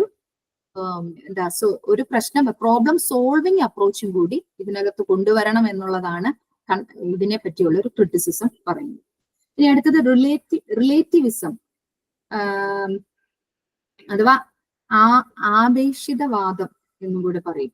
ഈ ആപേക്ഷിതവാദത്തില് മുഴുകി സോഷ്യോളജിക്കൽ ഇമാജിനേഷൻ അല്ലെങ്കിൽ സാമൂഹ്യശാസ്ത്രപരമായ ഭാവനയുടെ ഊർജ്ജസ്വലതയെ തുരങ്കം വയ്ക്കുന്നതിനുള്ള ഒരു മാർഗമായി നിർമ്മാണ വിദഗ്ധരുടെ ഈ കൺസ്ട്രക്ഷനിസ്റ്റുകളുടെ പ്രവർത്തനത്തെ പണ്ഡിതന്മാർ ചിത്രീകരിക്കുന്നു. അതായത് ഏത് പ്രവർത്തനത്തെയും താൽക്കാലികമായി നിർത്തിവെച്ചിട്ട് ആശയപരമായ വിശകലനത്തില് കുടുങ്ങിക്കിടക്കുന്നു എന്നുള്ളതാണ് പറയുന്നത്. ഇതൊക്കെ ഒരു ഡിസാസ്റ്ററും മറ്റു കാര്യങ്ങളും ഒക്കെ സംഭവിക്കുമ്പോൾ അതിന്റെ മറ്റു കാര്യങ്ങൾ അന്വേഷിച്ച് പോയിട്ട് കാര്യമില്ല, പെട്ടെന്നത് അതിന്റെ ആഘാതം കുറയ്ക്കാനുള്ള കാര്യങ്ങളിൽ കൂടുതൽ ചിന്തിക്കേണ്ടിയിരിക്കുന്നു എന്നുള്ളതാണ്.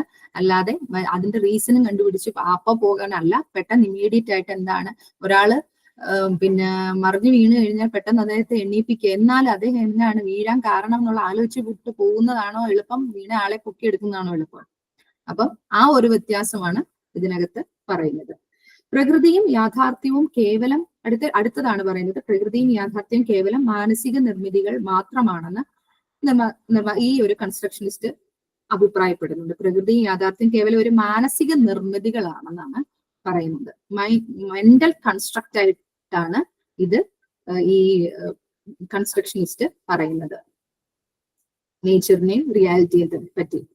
എന്നാൽ ഈ വീക്ഷണം പരിസ്ഥിതിക പ്രശ്നങ്ങൾ യാഥാർത്ഥ്യമാണെന്ന് ആയതിനാൽ അടിയന്തര ശ്രദ്ധ അർഹിക്കുന്നു എന്നുള്ള വാദങ്ങളുടെ നിയമസാധുതയെ ദുർബലപ്പെടുത്തുന്നു. അപ്പം ഇങ്ങനെ ചിന്തിക്കുമ്പോൾ പ്രകൃതിയും യാഥാർത്ഥ്യം കേവലം ഒരു മാനസിക നിർമ്മിതികൾ മാത്രമാണെന്ന് ചിന്തിക്കുകയാണെന്നുണ്ടെങ്കിൽ അതിൻ്റെതായ ഗൗരവം പലപ്പോഴും കുറഞ്ഞു പോകും. അപ്പം ഗൗരവം കുറയുമ്പം അതിന് പറ്റുന്ന നിയമപരമായിട്ടുള്ള അതിന്റെ സാധ്യതയെ ദുർബലപ്പെടുത്താനുള്ള സാധ്യത ഇവിടെ കൂടുതലാണ്. അതും ഒരു ക്രിറ്റിസിസം ആയിട്ട് പറയുന്നുണ്ട്. ഇനി അടുത്തത് റിഫോമിസ്റ്റ് അപ്രോച്ച് അഥവാ പരിഷ്കരണ സമീപനം.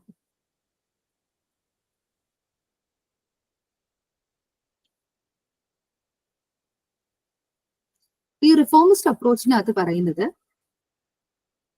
Technological innovation and free market economy as the key to resolving issues of എൻവയൺമെന്റൽ ഡീഗ്രഡേഷൻ. എന്താണ് ടെക്നോളജിക്കൽ ഈ അപ്രോച്ചിൽ പരിഗണിക്കുന്നത്? എന്തൊക്കെയാണ്? Technological innovation and free market economy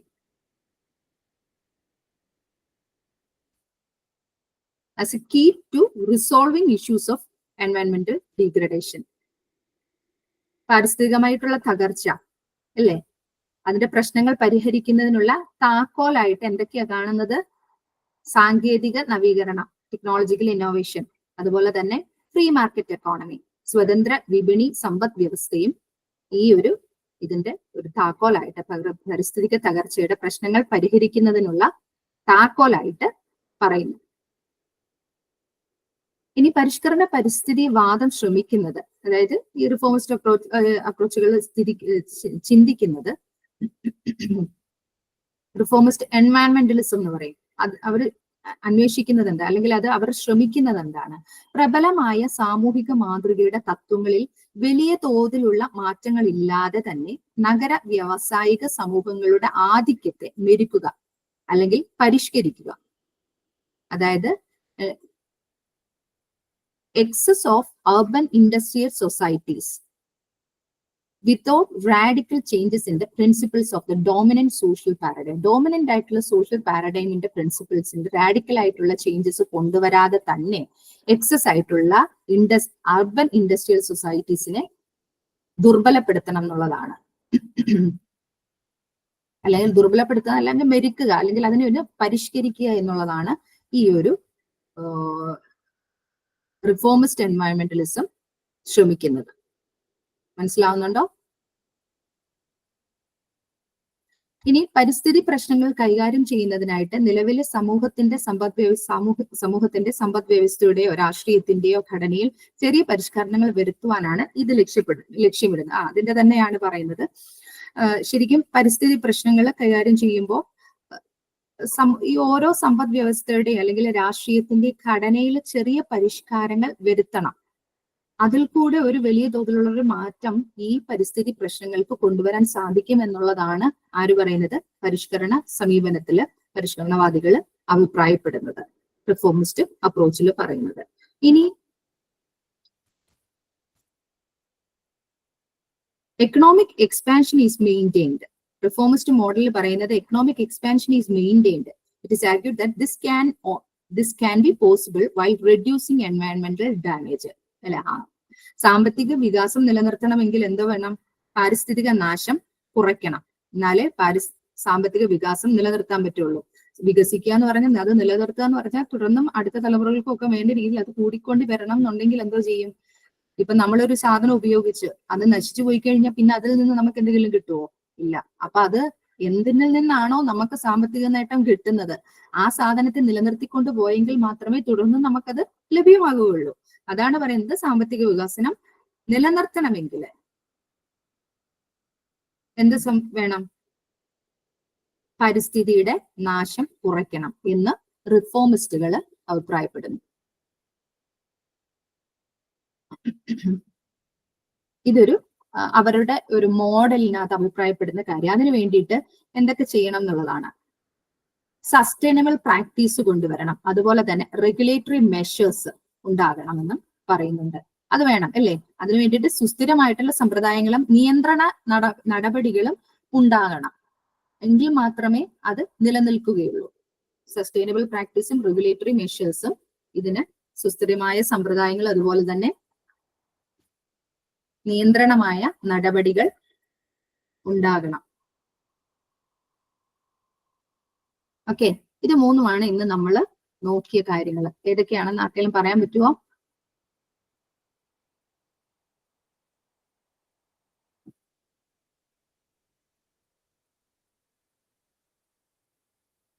മനസ്സിലാകുന്നുണ്ടോ? പറഞ്ഞ കാര്യങ്ങളൊന്നും കൂടെ ഒന്ന് പറഞ്ഞു നോക്കാം. റിയലിസ്റ്റ് അപ്രോച്ച്, നമ്മൾ റിയലിസ്റ്റ് അപ്രോച്ച് പറഞ്ഞു, കൺസ്ട്രക്ഷനിസ്റ്റ് അപ്രോച്ച് പറഞ്ഞു, അതുപോലെ തന്നെ റിഫോമിസ്റ്റ് അപ്രോച്ച് പറഞ്ഞു. റിയലിസ്റ്റ് അപ്രോച്ചിനകത്ത് പറയുന്നത് എന്താണ്? പാരിസ്ഥിതിക പ്രശ്നങ്ങളെ പറ്റി വസ്തുനിഷ്ഠമായ വസ്തുനിഷ്ഠമായ യാഥാർത്ഥ്യങ്ങളെയാണ് അവര് നിരീക്ഷിക്കുന്നത് അല്ലെങ്കിൽ വീക്ഷിക്കുന്നത്. ഒബ്ജക്റ്റീവ് റിയാലിറ്റീസിനെയാണ് അവർ നിരീക്ഷിക്കുന്നത്, അല്ലെ? അവ മനുഷ്യന്റെ ധാരണയിൽ നിന്നും സ്വതന്ത്രമായി നിലനിൽക്കുന്നതും ശാസ്ത്രീയമായി പഠിക്കാൻ കഴിയാവുന്നതുമാണ്. അത് മനുഷ്യന്റെ പെർസെപ്ഷനിൽ നിന്ന്, മനുഷ്യന്റെ ധാരണയിൽ നിന്നും ഇൻഡിപെൻഡന്റ് ആയിട്ട് നിലനിൽക്കൊള്ളുന്നതുമാണ്. അതുപോലെ തന്നെ ശാസ്ത്രീയമായി അതിനെ പഠിക്കുവാൻ കഴിയുന്നതുമാണ് എന്ത്? റിയലിസ്റ്റ് അപ്രോച്ച് എന്ന് പറയുന്നത്. ഓർത്തിരുന്നാൽ മതി, വസ്തുനിഷ്ഠമായ യാഥാർത്ഥ്യങ്ങളെയാണ് ഇത് വീക്ഷിക്കുന്നത്. ഇതാണ് realist approach views environmental issues as objective realities. ഇനി കൺസ്ട്രക്ഷനിസ്റ്റ് അപ്രോച്ച് വാദിക്കുന്നത് എന്താണ്? പാരിസ്ഥിതിക പ്രശ്നങ്ങള് സാംസ്കാരികവും രാഷ്ട്രീയവും ചരിത്രപരമായ സന്ദർഭങ്ങളാൽ രൂപപ്പെട്ടതും സാമൂഹികമായി നിർമ്മിച്ചതുമാണെന്നാണ് കൺസ്ട്രക്ഷനിസ്റ്റ് അപ്രോച്ച് പറയുന്നത്. നിർമ്മിച്ചത്, അത് ചിന്തന. കൺസ്ട്രക്ഷൻ എന്താ? നിർമ്മിക്കുക, നിർമ്മിതി. അങ്ങനെ തന്നെ ആ വേർഡിൽ നിന്ന് തന്നെ കിട്ടുമല്ലോ. അപ്പോ അവർ വാദിക്കുന്ന എന്താണ്? പരിസ്ഥിതി പ്രശ്നങ്ങൾ എന്താണ് പറയുന്നത്? Environmental problems are socially constructed, shaped by culture, political and historical context. ഇനി റിഫോമിസ്റ്റ് അപ്രോച്ച്, സാങ്കേതിക മുന്നേറ്റങ്ങൾ അല്ലെങ്കിൽ നയപരിഷ്കരണങ്ങൾ, കമ്പോളത്തെ അടിസ്ഥാനമാക്കിയുള്ള പരിഹാരങ്ങൾ എന്നിവയിലൂടെ പരിസ്ഥിതി പ്രശ്നങ്ങൾ പരിഹരിക്കുവാൻ ശ്രമിക്കുന്നു. എന്താണ്?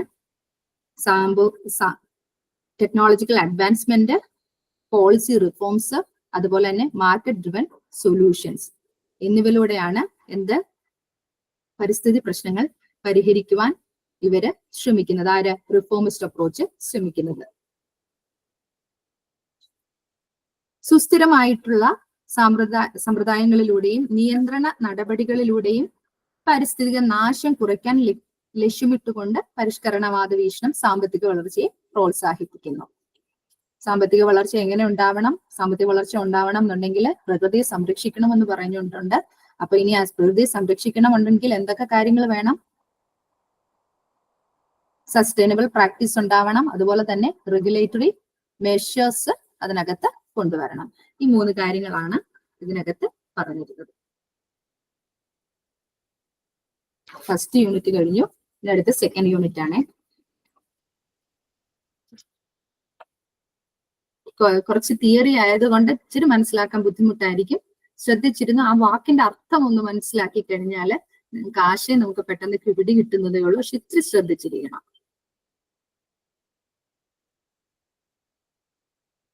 ഞാനൊരു 5 മിനിറ്റ് ബ്രേക്ക് എടുക്കുവാണേ.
എന്തെങ്കിലും സംശയം ഉണ്ടോ?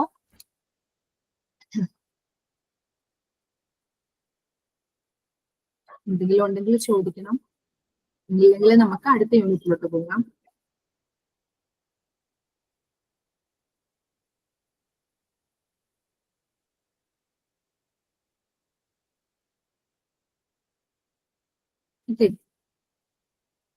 അടുത്ത യൂണിറ്റിൽ നമ്മൾ തിയറിറ്റിക്കൽ പെർസ്പെക്റ്റീവ് ആണ് നമ്മൾ പറയുന്നത്.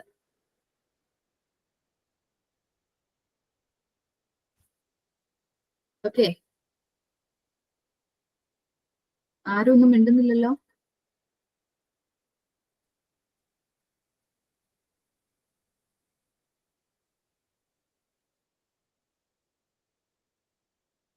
നേരത്തെ നമ്മൾ സാമൂഹ്യശാസ്ത്ര വീക്ഷണങ്ങള് അല്ലെങ്കിൽ സമീപനങ്ങളെ പറ്റി നമ്മൾ പറഞ്ഞു, 3 തരത്തിലുള്ളത്. ഇനി അടുത്തത് നമ്മൾ തിയറിയാണ് പറയുന്നത്, തിയറിറ്റിക്കൽ പെർസ്പെക്റ്റീവ്സ് ഓൺ എൻവയൺമെന്റ്.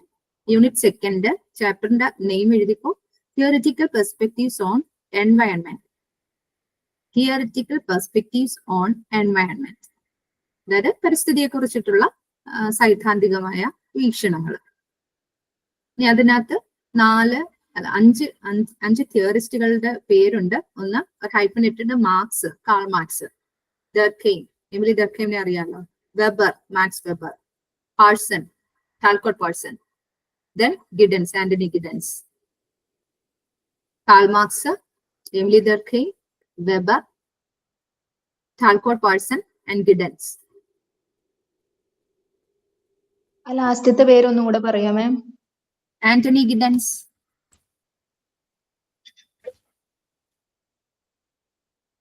കേട്ടിട്ടില്ലേ ആന്റണി ഗിഡൻസ്? ആ മാഡം. പോസ്റ്റ് സ്ട്രക്ചറലിസ്റ്റ് ആണ്.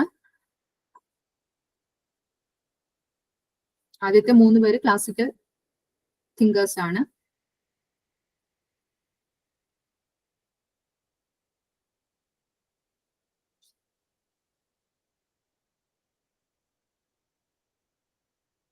ഓക്കെ, ഈ ഒരു ചാപ്റ്ററിലൂടെ നമ്മൾ നോക്കി കാണുന്നത്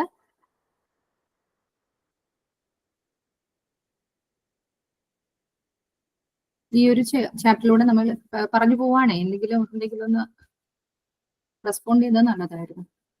എല്ലാവരും ഓക്കെ. അപ്പൊ നമ്മൾ ഇതിൽ നിന്ന് മനസ്സിലാക്കുന്ന ഈ ഒരു തിയറിറ്റിക്കൽ പെർസ്പെക്റ്റീവിൽ നിന്ന് നമ്മൾ മനസ്സിലാക്കാൻ പോകുന്നത് എന്താണ്? Understand the evolution of environmental sociology, അതായത് സാമൂഹ്യ ശാസ്ത്രത്തിന്റെ പരിണാമം എന്താണെന്ന് മനസ്സിലാക്കാൻ ആണ്. പിന്നെ അതുപോലെ തന്നെ analyse Marx metabolic rift theory.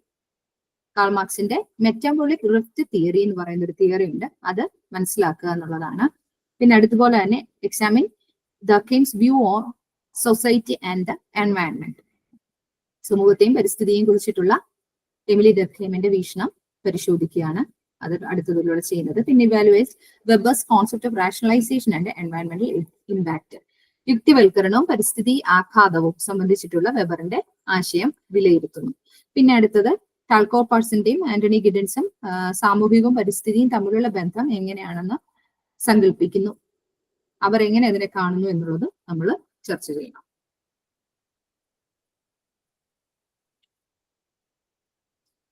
ഞാൻ കൂടുതൽ മുഖവരകളില്ലാതെ തിയറിസ്റ്റിനെ പറ്റിയുള്ള മറ്റു ഡീറ്റെയിൽസ് ഇല്ലാതെ തന്നെ ഞാൻ നേരിട്ട് കാര്യങ്ങളിലേക്ക് കടക്കുകയാണ്. Karl Marx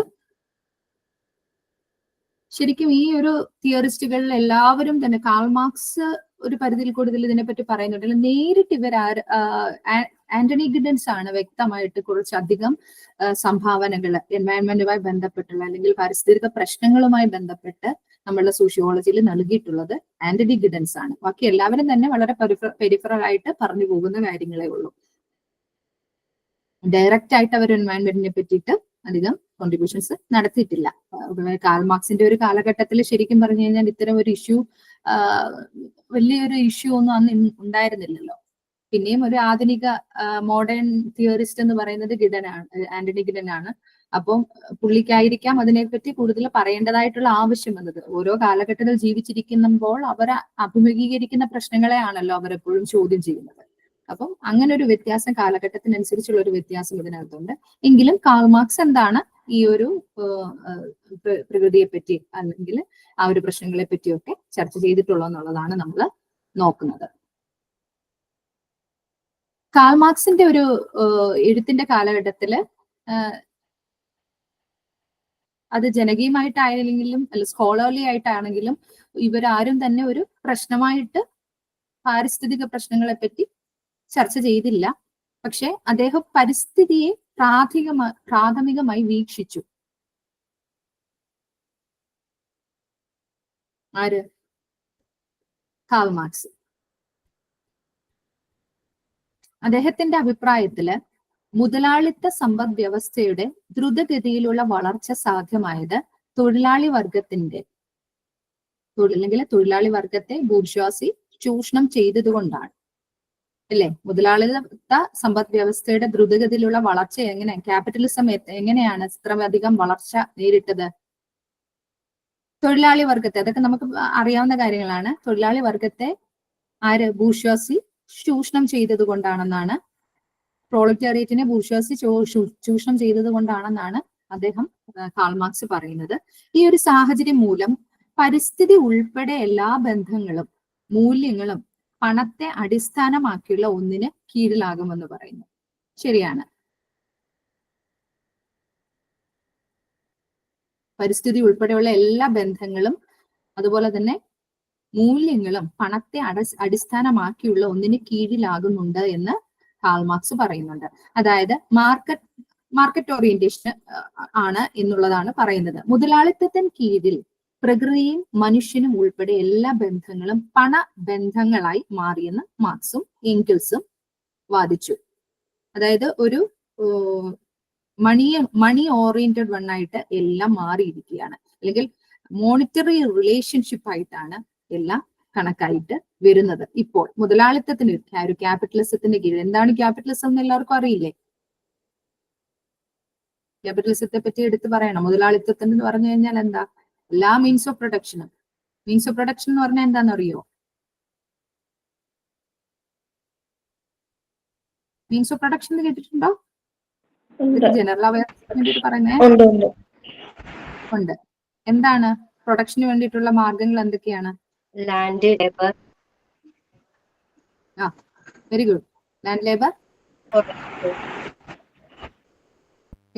organisation, capital, capital, organisation. Land, labour, capital, organisation അല്ലെങ്കിൽ എന്റർപ്രണർഷിപ്പ് എന്നൊക്കെ പറയാം. ഓക്കെ, അപ്പം ഇത് നാലുമാണ് മീൻസ് ഓഫ് പ്രൊഡക്ഷൻ എന്ന് പറഞ്ഞത്. അപ്പൊ ഈ എല്ലാ മീൻസ് ഓഫ് പ്രൊഡക്ഷനും ഓൺ ചെയ്യുന്നതും ഓപ്പറേറ്റ് ചെയ്യുന്നതും ആരാണ് ക്യാപിറ്റലിസത്തില്? മുതലാളിമാർ.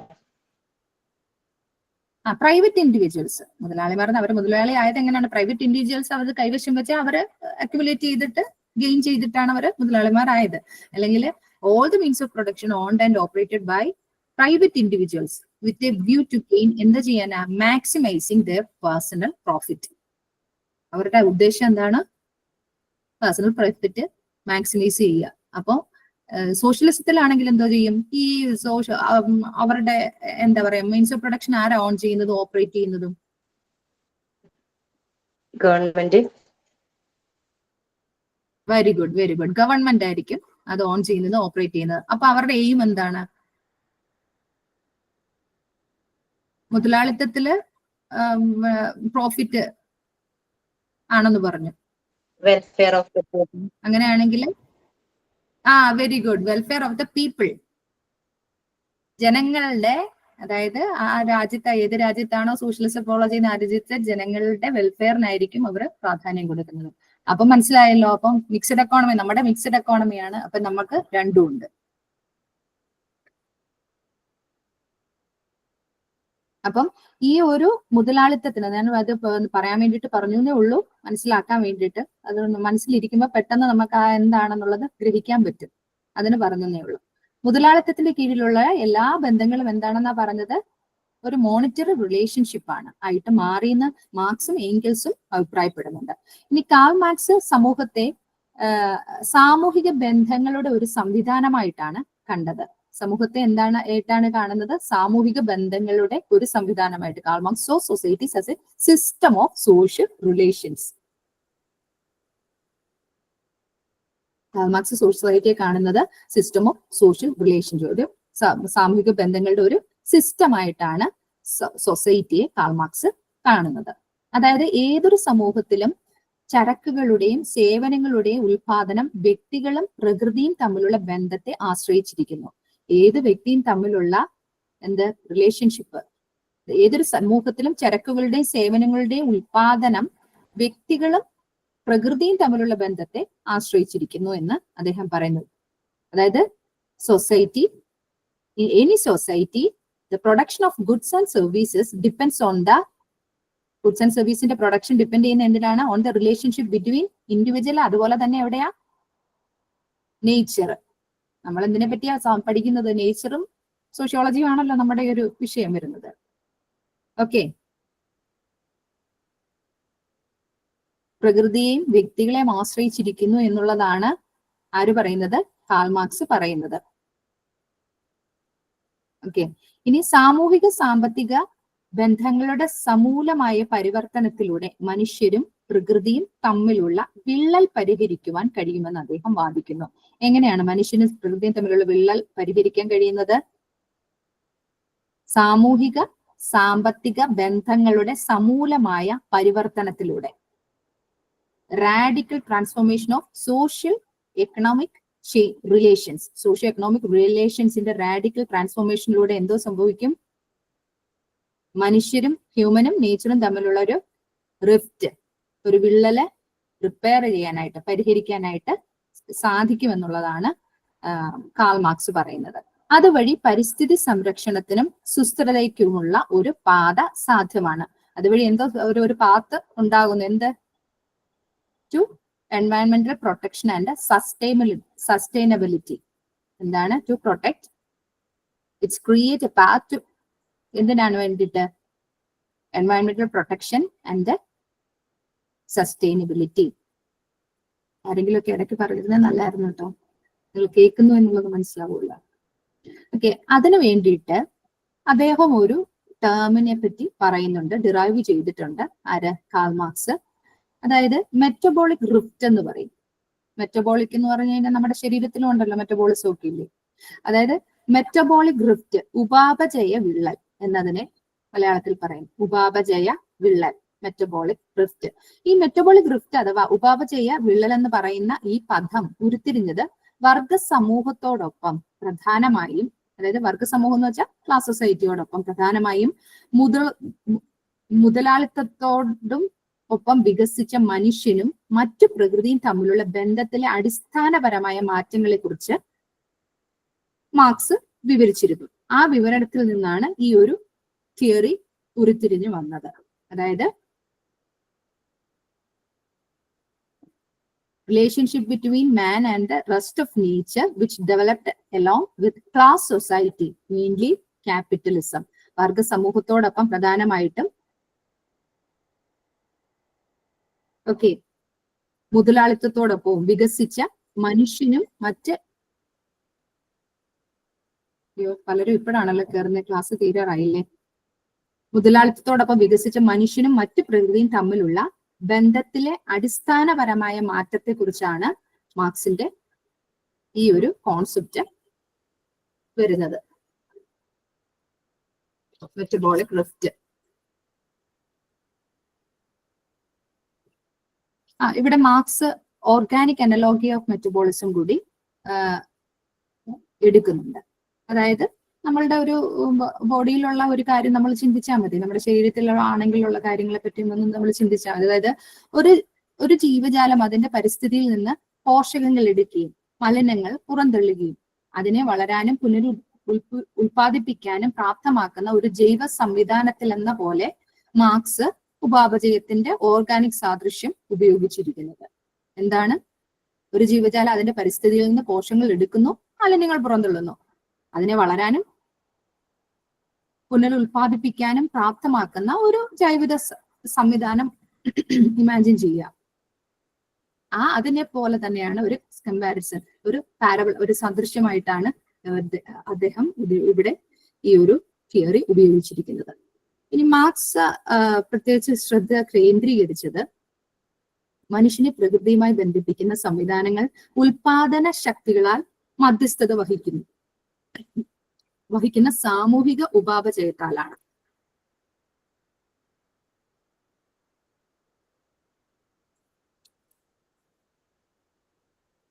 ഉപാപചയത്തെ സോഷ്യൽ ഉപാപചയമായിട്ടും സാമൂഹിക ഉപാപചയമായിട്ടും അദ്ദേഹം കാണുന്നുണ്ട്. സോഷ്യൽ മെറ്റബോളിസം, അതായത് എന്താണ്?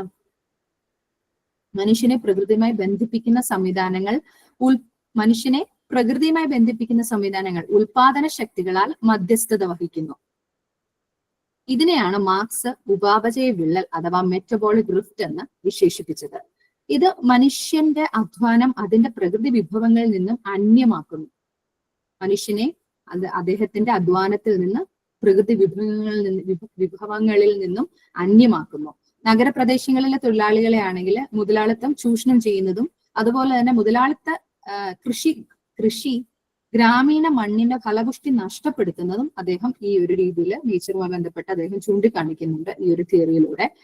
അതായത് നഗരപ്രദേശത്തിലെ വൻകിട വ്യവസായം മറ്റും ഒക്കെ ഉണ്ടല്ലോ, അത് തൊഴിലാളികളെ എത്രത്തോളം ദരിദ്രമാക്കിക്കൊണ്ടിരിക്കുന്നു. അതുപോലെ തന്നെ അതേസമയം തന്നെ വൻകിട കൃഷികള് ഗ്രാമപ്രദേശത്തെ മണ്ണിനെ ദരിദ്രമാക്കുകയും ചെയ്യുന്നു എന്നുള്ളത് അദ്ദേഹം പറയുന്നുണ്ട്. ഈ പണ്ടത്തെ അതായത് ഗ്ലോബലൈസ്ഡ് വേൾഡിലാണെങ്കിൽ പോലും ഒരു വിഭാഗം ആൾക്കാര് ഒരു വിഭാഗത്തിൽപ്പെട്ട പ്രൊഡക്ഷൻ നടത്തുന്നതും കൺസംഷൻ നടത്തുന്നതും രണ്ട് സ്ഥലങ്ങളിലായിരിക്കും.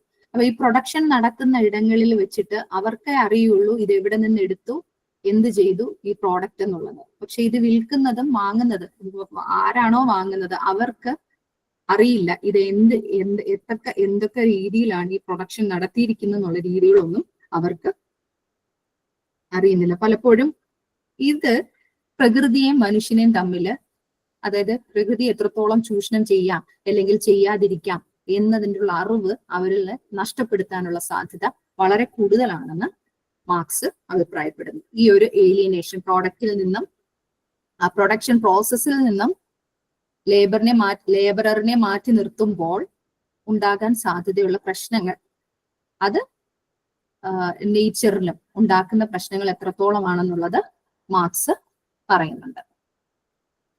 ഇനി അതാണ് ഈ എൻവയൺമെന്റിനെ പറ്റിയിട്ടുള്ള മാർക്സിന്റെ ഒരു വീക്ഷണം എന്ന് പറയുന്നത് ആ കാലഘട്ടത്തിൽ ഉണ്ടായിരുന്നത്. ഇനി അടുത്തത് എമിലി ദർക്കൈം ആണ്. ദർക്കൈമിന്റെ ക്ലാസിക്കൽ സോഷ്യോളജിസ്റ്റ് ആണ്. ദർക്കൈം എന്നുള്ളത് എല്ലാവർക്കും അറിയാം. അദ്ദേഹം വലിയ രീതിയിലൊന്നും Durkheim did not directly examine the interaction between society and the environment. സമൂഹവും എൻവയൺമെന്റും തമ്മിലുള്ള ഒരു ഇടപെടലിനെ ഒന്നും ശരിക്കും നേരിട്ട് ദർക്കൈമും ഒന്ന് പരിശോധിച്ചിട്ടില്ല ശരിക്കും പറഞ്ഞ. പക്ഷെ അദ്ദേഹത്തിന്റെ പല രീതികളിലും പല തിയറിയിൽ നിന്നും വ്യക്തമാണ് അദ്ദേഹത്തിന്റെ പ്രകൃതിയോടുണ്ടായിരുന്ന കാഴ്ചപ്പാടുകൾ എന്നുള്ളത്. അത് ഡയറക്റ്റ് ആയിട്ട് അല്ലെങ്കിലും മറ്റ് ആൾക്കാർ ഉപയോഗിച്ചിട്ടുള്ള റൈറ്റിംഗ്സിൽ നിന്നും നമ്മൾ മനസ്സിലാക്കിയെടുക്കുന്ന കാര്യങ്ങളാണിത്. അതായത് ടോട്ടമിസം അദ്ദേഹത്തിന്റെ ഒരു കോൺസെപ്റ്റ് ആണല്ലോ ടോട്ടമിസം എന്ന് പറയുന്നത്. പണ്ടത്തില് ആനിമൽസിനെയും പ്ലാന്റ്സിനെയും അതുപോലെ ഒബ്ജക്ട്സും ഒക്കെ ആരാധിക്കുക, അതിനൊരു സീക്രട്ട് വെർഷൻ കൊടുക്കുകയൊക്കെ ചെയ്തിരുന്നൊരു സമൂഹം. ഇത്തരം ടോട്ടമിസത്തെ കുറിച്ചുള്ള അദ്ദേഹത്തിന്റെ ക്ലാസിക്കൽ പഠനത്തിൽ നിന്ന് ദർക്കൈം നേച്ചറിനെ പരാമർശിച്ചിട്ടുള്ളതായിട്ട് പറയുന്നു. ഗോത്രവർഗക്കാരെയും അവരുടെ സാമൂഹിക ജീവിതത്തെയും പരാമർശിപ്പിക്കുമ്പോൾ സസ്യങ്ങള്, മൃഗങ്ങള്, പാറകള് എന്നിവയെ അദ്ദേഹം പരാമർശിച്ചിട്ടുള്ളതായിട്ട് പറയുന്നുണ്ട്. പിന്നെ അതുപോലെ തന്നെ സാമൂഹിക പരിണാമങ്ങളെയും ഐക്യദാർഢ്യ ആശയങ്ങളെ കുറിച്ചുള്ള വിശദീകരണത്തിലും ദർക്കൈം ജീവശാസ്ത്രപരമായ പദങ്ങളായുള്ള സ്പീഷീസ്, ജനസാന്ദ്രത, വിഭവ ദൗർലഭ്യം എന്നിവ ഉപയോഗിച്ചിട്ടുള്ളതായിട്ട് പറയുന്നുണ്ട്.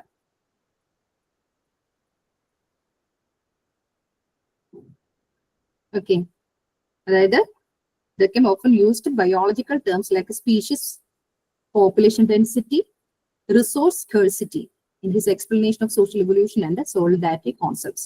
ഇതിന്റെ സോഷ്യൽ സോളിഡാരിറ്റി ഒക്കെ ഉണ്ടല്ലോ, അപ്പൊ ആ ഒരു സോഷ്യൽ എവല്യൂഷനകത്തും ഒക്കെ അദ്ദേഹം ഇത്തരം കാര്യങ്ങൾ പറഞ്ഞിട്ടുണ്ട്. അല്ലാതെ ഡയറക്റ്റ് ആയിട്ട് ആ ഒരു പ്രകൃതിയെ പറ്റി അതിലുണ്ടാകുന്ന ചൂഷണത്തെ പറ്റി ഒന്നും ദർക്കമിന്റെ ഭാഗത്തുനിന്നും ഉണ്ടായിട്ടില്ല. മറുവശത്ത് ഇദ്ദേഹം ഇങ്ങനെ പറയുമ്പോഴും തൊഴിൽ സമൂഹത്തെ മാറ്റുന്നുവെന്നും അദ്ദേഹം തൊഴിൽ എന്ന് പറയുന്നത് തൊഴിൽ വിഭജനം, ദർക്കമിന്റെ ഡിവിഷൻ ഓഫ് ലേബർ അറിയാവുന്നതാണല്ലോ. എല്ലാ ജീവജാലങ്ങളിലും തൊഴിൽ വിഭജനം ഉണ്ടെന്നും അതുപോലെ തന്നെ പ്രകൃതിയിൽ നിന്ന് സമൂഹത്തെ മാറ്റുന്നുവെന്നും അദ്ദേഹം സൂചിപ്പിക്കുന്നു. സമൂഹത്തെ പ്രകൃതിയിൽ നിന്ന് മാറ്റുന്നുമുണ്ട്, എല്ലാ ജീവജാലങ്ങൾക്കും തൊഴിൽ വിഭജനം ഉണ്ടെന്നും ദർക്കീം പറഞ്ഞിട്ടുണ്ട്. മറുവശത്ത് തൊഴിൽ ഈ ഒരു വിഭജനത്തെ കുറിച്ചുള്ള അദ്ദേഹത്തിന്റെ ആശയം നഗരവൽക്കരണത്തിലെ മലിനീകരണം, വിഭവ ദൗർലഭ്യം തുടങ്ങിയ പാരിസ്ഥിതിക ആശങ്കകളെ ഉയർത്തിക്കാട്ടുന്നതായിരുന്നു. ഡയറക്റ്റ് ആയിട്ടല്ല, ഇൻഡയറക്റ്റ് ആയിട്ട് അദ്ദേഹം ഈ പറഞ്ഞ തൊഴിൽ വിഭജനം, ഡിവിഷൻ ഓഫ് ലേബർ പോലെയുള്ള ഇത്തരം ആശയങ്ങൾ, നഗരത്തിലുള്ള മലിനീകരണം, അതുപോലെ തന്നെ റിസോഴ്സ് സ്കേഴ്സിറ്റി, അതുപോലെ തുടങ്ങിയ പാരിസ്ഥിതിക ആശങ്കകളെ ഉയർത്തിക്കാട്ടുന്നത് ആയിരുന്നു. സമൂഹവും പരിസ്ഥിതിയും തമ്മിലുള്ള ഉപാപചയ ഇടപെടലും ദർക്കീം സൂചിപ്പിച്ചിട്ടുണ്ടായിരുന്നു. അതുപോലെ തന്നെ സമൂഹം പ്രകൃതിയുടെ സങ്കീർണമായ ഭാഗമാണെന്ന് വിശ്വസിക്കുകയും ചെയ്തു. സമൂഹം എന്ന് പറയുന്നത് പ്രകൃതിയുടെ ഒരു സങ്കീർണമായ ഭാഗമാണെന്നാണ് അദ്ദേഹം വിശ്വസിച്ചിരുന്നത്. ഇതാണ് ദർക്കീമിനെ കുറിച്ച് പ്രകൃതിയുമായി ബന്ധപ്പെട്ടിട്ടുള്ള അദ്ദേഹത്തിന്റെ വിശകലനം.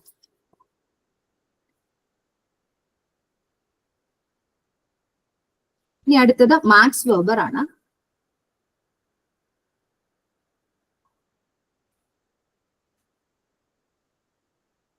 ഓക്കെ, മാക്സ് വെബറും ഒരു ക്ലാസിക്കൽ തിങ്കർ ആണ്. അദ്ദേഹത്തെ പറ്റി നമ്മൾക്ക് മാക്സ് വെബറിന്റെ എന്തെങ്കിലും ബുക്സോ അങ്ങനെ എന്തെങ്കിലും അറിയാമോ ആർക്കെങ്കിലും? Wealth of nation. Wealth of നേഷനോ? വെൽത്ത് ഓഫ് നേഷൻ ആഡം സ്മിത്തിന്റെയാ? അത് എക്കണോമിക്സാ?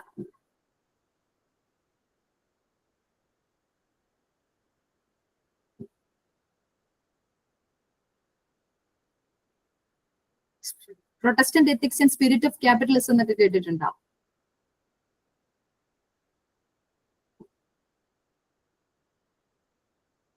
ഓക്കെ, എനിവേ ഞാൻ അതിലോട്ട് കിടക്കുന്നില്ല. അപ്പൊ മാക്സ് വെബർ എന്ന് പറയുന്ന തിയറിസ്റ്റും ഇതിനെപ്പറ്റി പറഞ്ഞിട്ടുള്ളത് മോഡേണൈസേഷന്, അദ്ദേഹവും ഡയറക്റ്റ് ആയിട്ടൊന്നും അതിനെപ്പറ്റി വലിയ തോതിൽ പറഞ്ഞിട്ടില്ല.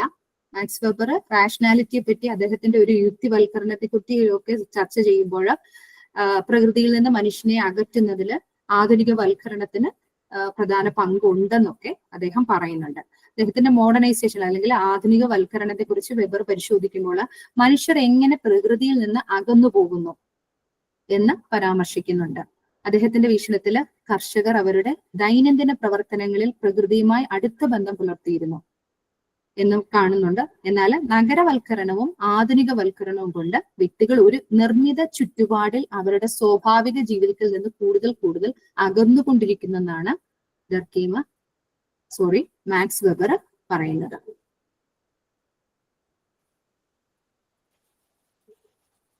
ജനങ്ങളെ കൂടുതൽ ആ ഒരു ജീവിതത്തിൽ നിന്ന്, സ്വാഭാവിക ജീവിതത്തിൽ നിന്ന് ഏലിനേറ്റ് ചെയ്തുകൊണ്ടിരിക്കുകയാണെന്നാണ്. എന്ത് കാരണത്താല്? നഗരവൽക്കരണം, അർബനൈസേഷനും അതുപോലെ തന്നെ മോഡേണൈസേഷനും മൂലം മാറിക്കൊണ്ടിരിക്കുന്നു എന്നുള്ളതാണ് അദ്ദേഹം അഭിപ്രായപ്പെടുന്നത്. അതല്ലാതെ കൂടുതലായിട്ട് നമുക്ക് ഇതിന്റെ ഭാഗത്തു നിന്ന് നമുക്ക് ലഭ്യമല്ല. വളരെ കുറച്ചൊരു കോൺട്രിബ്യൂഷൻ മാത്രമേ മാക്സ് വെബറിന്റെ ഭാഗത്തു നിന്ന്, ഡയറക്റ്റ് ആയിട്ടുള്ള ഒരു ഇത് ടാൾപോൾ പാസിന്റെ ഭാഗത്തു നിന്നാണേലും ഡയറക്റ്റ് ആയിട്ടുള്ള അത്തരം ഒരു വീക്ഷണങ്ങള് ഇല്ല.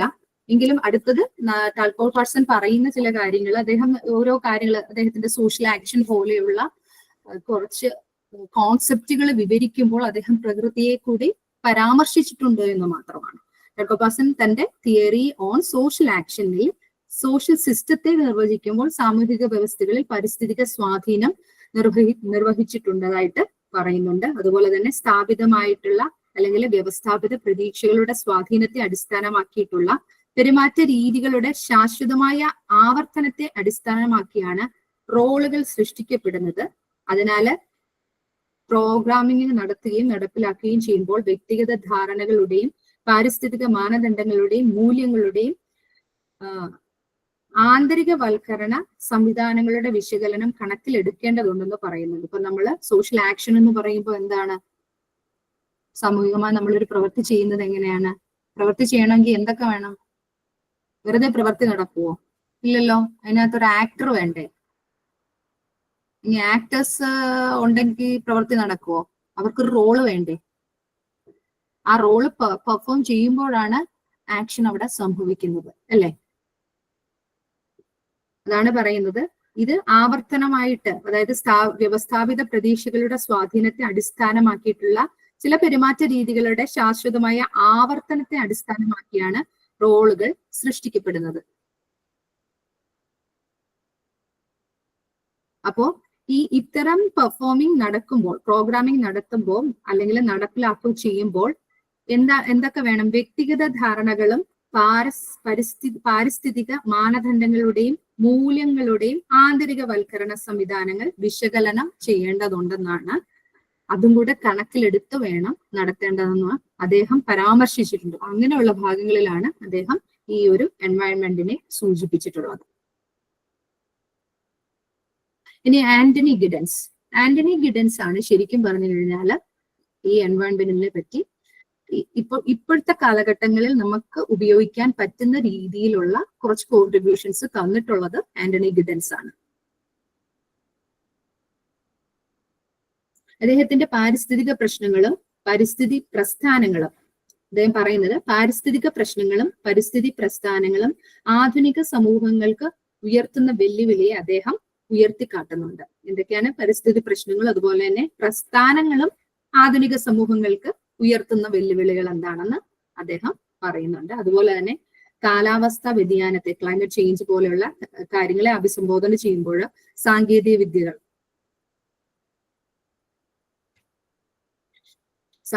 വിദ്യകള് സാമൂഹികവും രാഷ്ട്രീയവും സാമ്പത്തികവുമായ ഘടകങ്ങൾ പ്രധാനമാണ് എന്ന ആശയം അദ്ദേഹം മുന്നോട്ട് വയ്ക്കുന്നുണ്ട്. അപ്പം അതുപോലെ തന്നെ അദ്ദേഹത്തിന്റെ മറ്റൊരു വലിയ ഒരു തോട്ടാണ് റിഫ്ലെക്സിവിറ്റി എന്ന് പറയുന്നത്, പ്രതിഫലനം പോലെയുള്ള ഒരു ആശയം ഗിഡൻസ് ഉപയോഗിച്ചിരിക്കുന്നത്. ഇത് ആധുനികവൽക്കരണത്തിൽ സാമൂഹിക സമ്പ്രദായങ്ങൾ നിരന്തരം പരിശോധിക്കുകയും പരിഷ്കരിക്കപ്പെടുകയും ചെയ്യുന്നു. ഇതിൽ നിന്ന് ലഭിക്കുന്ന വിവരങ്ങളുടെ വെളിച്ചത്തിൽ അവയുടെ സ്വഭാവത്തെ ഘടനാപരമായി മാറ്റുന്നു. സാധാരണക്കാരും വിദഗ്ധരും സംഘടനകളും ഈ റിഫ്ലെക്സിവിറ്റി അല്ലെങ്കിൽ പ്രതിഫലനം നിരന്തരമായി ഉപയോഗിക്കുന്നുണ്ട്.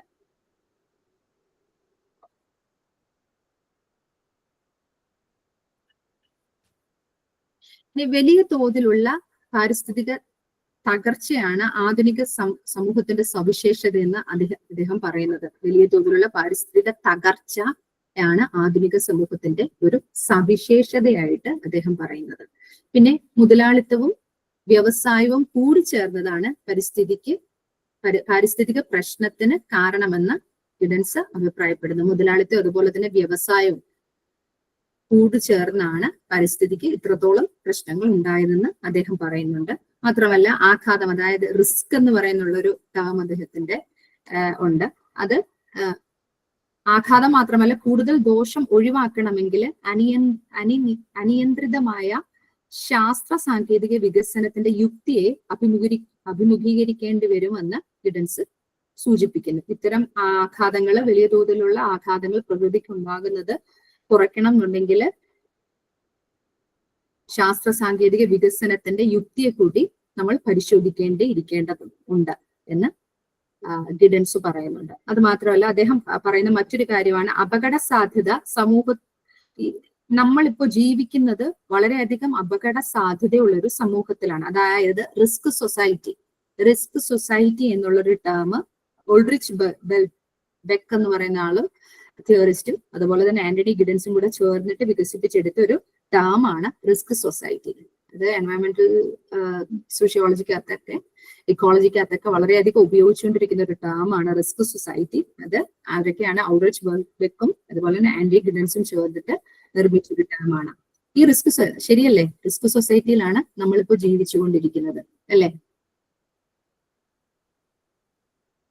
വളരെയധികം അപകടം നിറഞ്ഞൊരു, എന്തും എപ്പോഴും എന്ത് വേണമെങ്കിലും സംഭവിക്കാം എന്നുള്ളൊരു കാലഘട്ടത്തിലാണ് നമ്മൾ ജീവിച്ചുകൊണ്ടിരിക്കുന്നത്.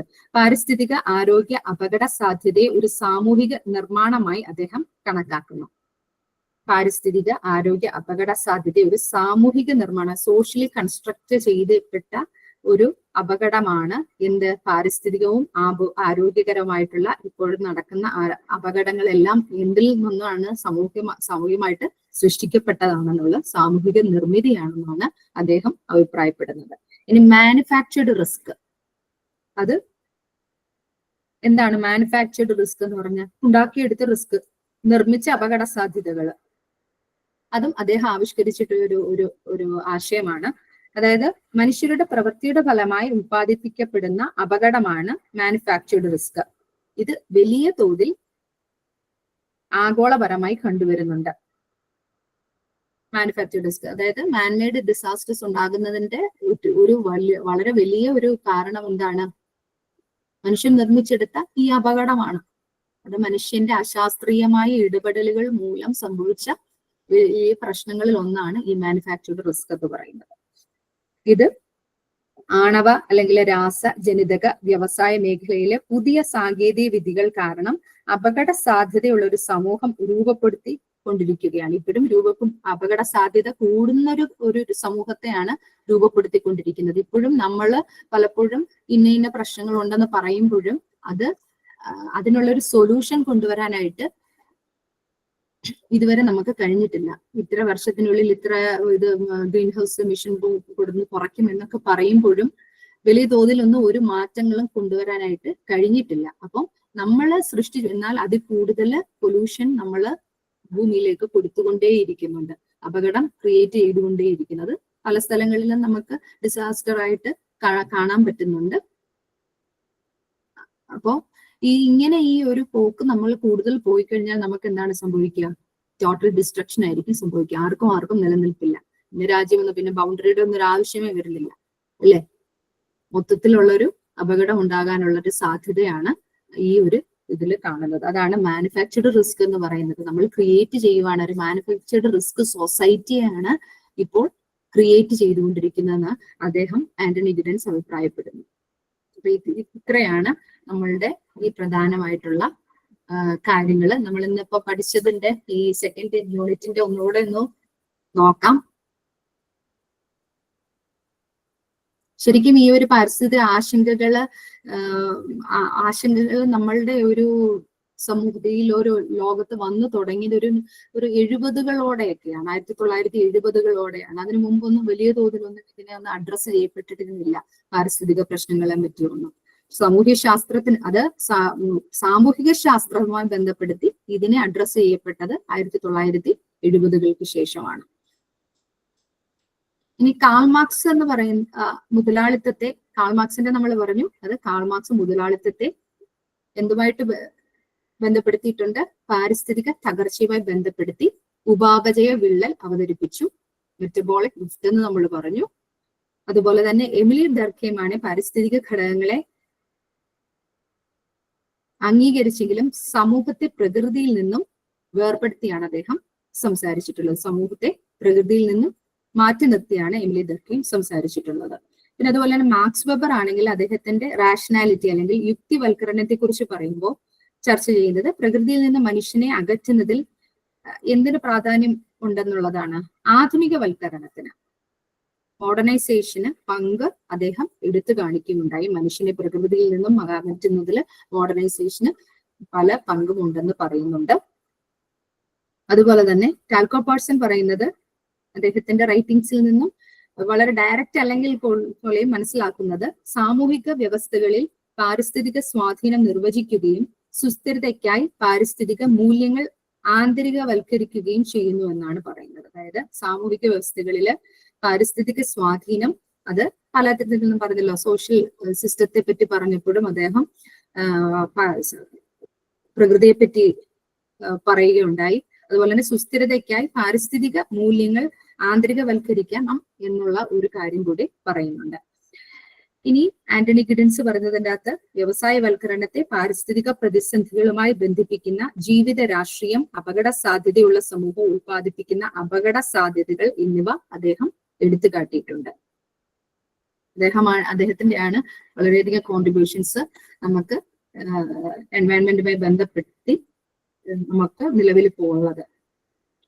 ഇനിയും വ്യവസായവൽക്കരണവും അപകട സാധ്യതകൾ ഒരു വലിയ തോതിലുള്ള പരിസ്ഥിതി തകർച്ചയിലേക്കും ദീർഘകാല പ്രത്യാഘാതങ്ങളിലേക്കും നമ്മളെ നയിച്ചിട്ടുണ്ടെന്നുള്ളത് നമുക്ക് മനസ്സിലാകുന്ന കാര്യമാണ്. ഇത്രയുമാണ് നമ്മൾ ഇന്നത്തെ ക്ലാസ്സിൽ നമ്മൾ നോക്കിയിട്ടുള്ളത്. ഏതെങ്കിലും തരത്തിലുള്ള സംശയമോ കാര്യങ്ങളോ ഉണ്ടെങ്കിൽ ഒന്ന് ചോദിക്കാം. തിയറി ആയതുകൊണ്ട് അത്ര ഇൻട്രസ്റ്റ് കാണത്തില്ലായിരിക്കും. വളരെയധികം ശ്രദ്ധിച്ചിരുന്നെങ്കിലേ മനസ്സിലാവത്തുള്ളൂ.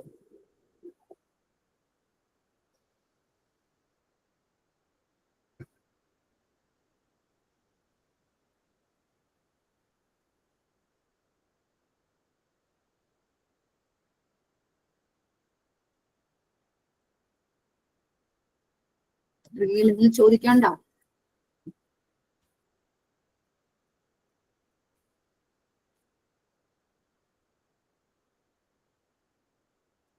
എല്ലാരും പോയോ? ഇല്ല മിസ്സേ, ഉണ്ട്.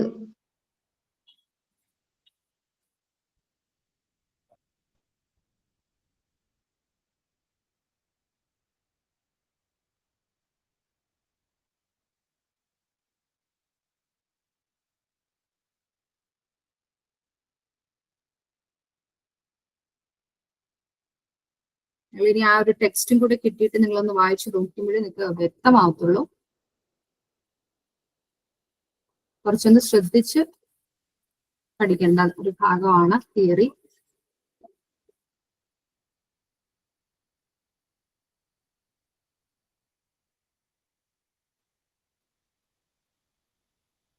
ആന്റണി ഗിഡൻസിന്റെ ഭാഗങ്ങളൊക്കെ പറയുമ്പോൾ റിസ്ക് സൊസൈറ്റി അല്ലെങ്കിൽ മാനുഫാക്ചേർഡ് റിസ്ക് എന്നുള്ളവർ അതൊക്കെ ആ വേർഡിൽ തന്നെ ഉണ്ട് അതിന്റെ അർത്ഥമൊക്കെ.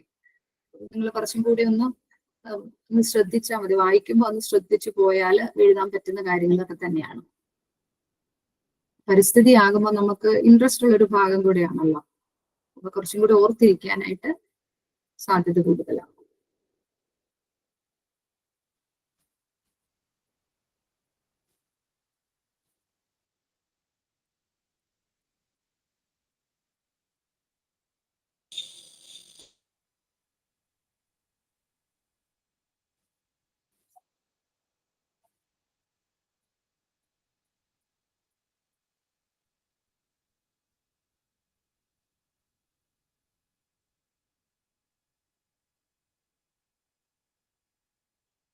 ആർക്കും സംശയമൊന്നും ഇല്ലെന്നുണ്ടെങ്കിൽ നിങ്ങൾക്ക് ലീവ് ചെയ്യാം കേട്ടോ.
ക്ലാസ് കഴിഞ്ഞോ?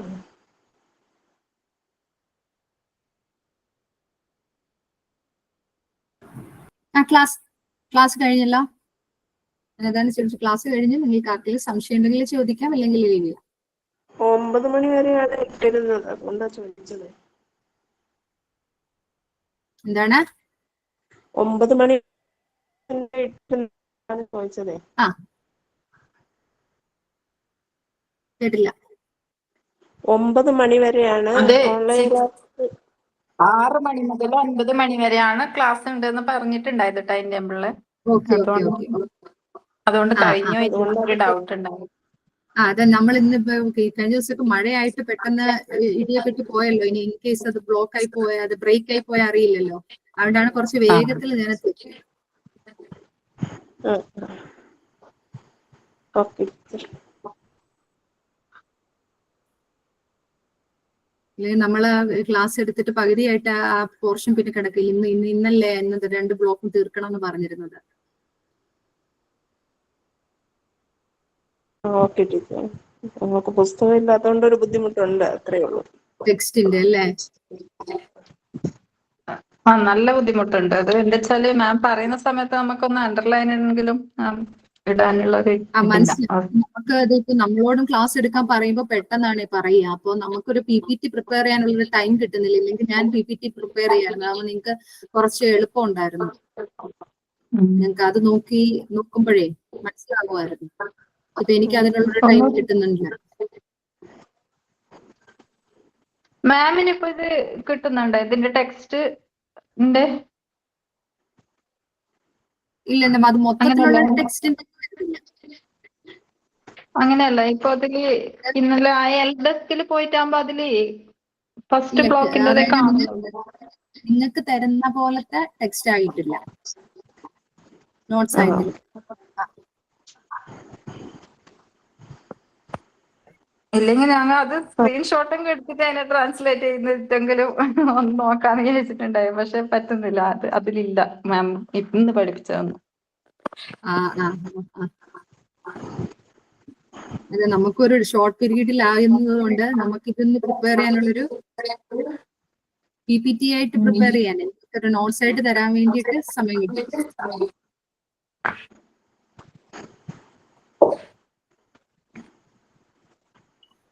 മാം പിന്നെ ഇനി ക്ലാസ് ഇല്ലല്ലോ, എന്താ വെച്ചാൽ ഒന്നാമത് ഇവിടെ മഴയായിട്ട് കറണ്ടില്ല, അങ്ങനെയുള്ള അവസ്ഥയിലുണ്ട്. ആണല്ലേ? അതല്ല, ഇനി കഴിഞ്ഞത്തെ ക്ലാസ് കഴിഞ്ഞു. നമ്മൾ ഇന്നലത്തെ ഇത് പേടിച്ചിട്ടാണ് ഇന്ന് ഇച്ചിരിയുടെ സ്പീഡിൽ നമ്മൾ എടുത്തത്. അതന്നെ, ഇന്നലെ കഴിഞ്ഞു, ഇനി ഉണ്ടാവില്ല എന്ന് വിചാരിച്ചിട്ട് ഞാനെല്ലാം ലെഫ്റ്റ് ആയിട്ടുണ്ടായിരുന്നു. പിന്നീട് ക്ലാസ് ഉണ്ടായിന്ന് പറഞ്ഞിട്ടാകുമ്പോ വിഷമായി പോയി. അതെ അതെ അതെ, അത് ഇന്നലെ പെട്ടെന്നൊരു ഇടി വെട്ടിയപ്പോഴേക്കും മൊത്തത്തില് ഇവിടുത്തെ കറണ്ട് സിസ്റ്റം എല്ലാം ഓഫ് ആയി പോയി. ഞാനോട്ട് എന്തെങ്കിലും പ്രശ്നം ആയതാണോന്ന് ചാർജ് ചെയ്തിട്ടുകൊണ്ടാണ് ഇരുന്നത്. അപ്പൊ ഓഫ് ആയി പോയപ്പോ പേടിച്ചു പോയി. അതിനകത്ത് ഞാൻ പിന്നെ കേറിയായിരുന്നു. ഞങ്ങളൊക്കെ ലെഫ്റ്റിൽ പോയായിരുന്നു. അന്നേരം നമ്മൾ കുറച്ചങ്ങ് ഡീറ്റെയിൽഡ് ആയിട്ട് പോയത് കൊണ്ട് ഈ 4th സെം മൊത്തം ഇങ്ങനെ ആയി. എങ്ങനെയാവും എക്സാം ഒന്നും അറിയില്ല. നിങ്ങൾക്ക് മനസ്സിലാവുന്നുണ്ടോ പറയുന്നത്? മനസ്സിലാവുന്നുണ്ട്, പക്ഷെ നോട്ട്സ് കൂടെ അതൊന്ന് അണ്ടർലൈൻ ചെയ്ത് ഈ പറഞ്ഞ പോലെ വെക്കുകയാണെങ്കിൽ നമുക്ക് ആ പരീക്ഷ സമയത്ത് അതൊന്ന് പെട്ടെന്ന് എടുത്ത് നോക്കുമ്പോഴേ തീർച്ചയായിട്ടും മാക്സിമം ലെക്ചർ നോട്ട് എഴുതുക കേട്ടോ. എക്സാം എങ്ങനെയാവും എന്ന് ഒരു പിടിയില്ല. ഓൺലൈൻ ക്ലാസ്സും പുസ്തകം ഇല്ലാതുള്ള ഓൺലൈൻ ക്ലാസ് ഭയങ്കര ബുദ്ധിമുട്ടാണ്.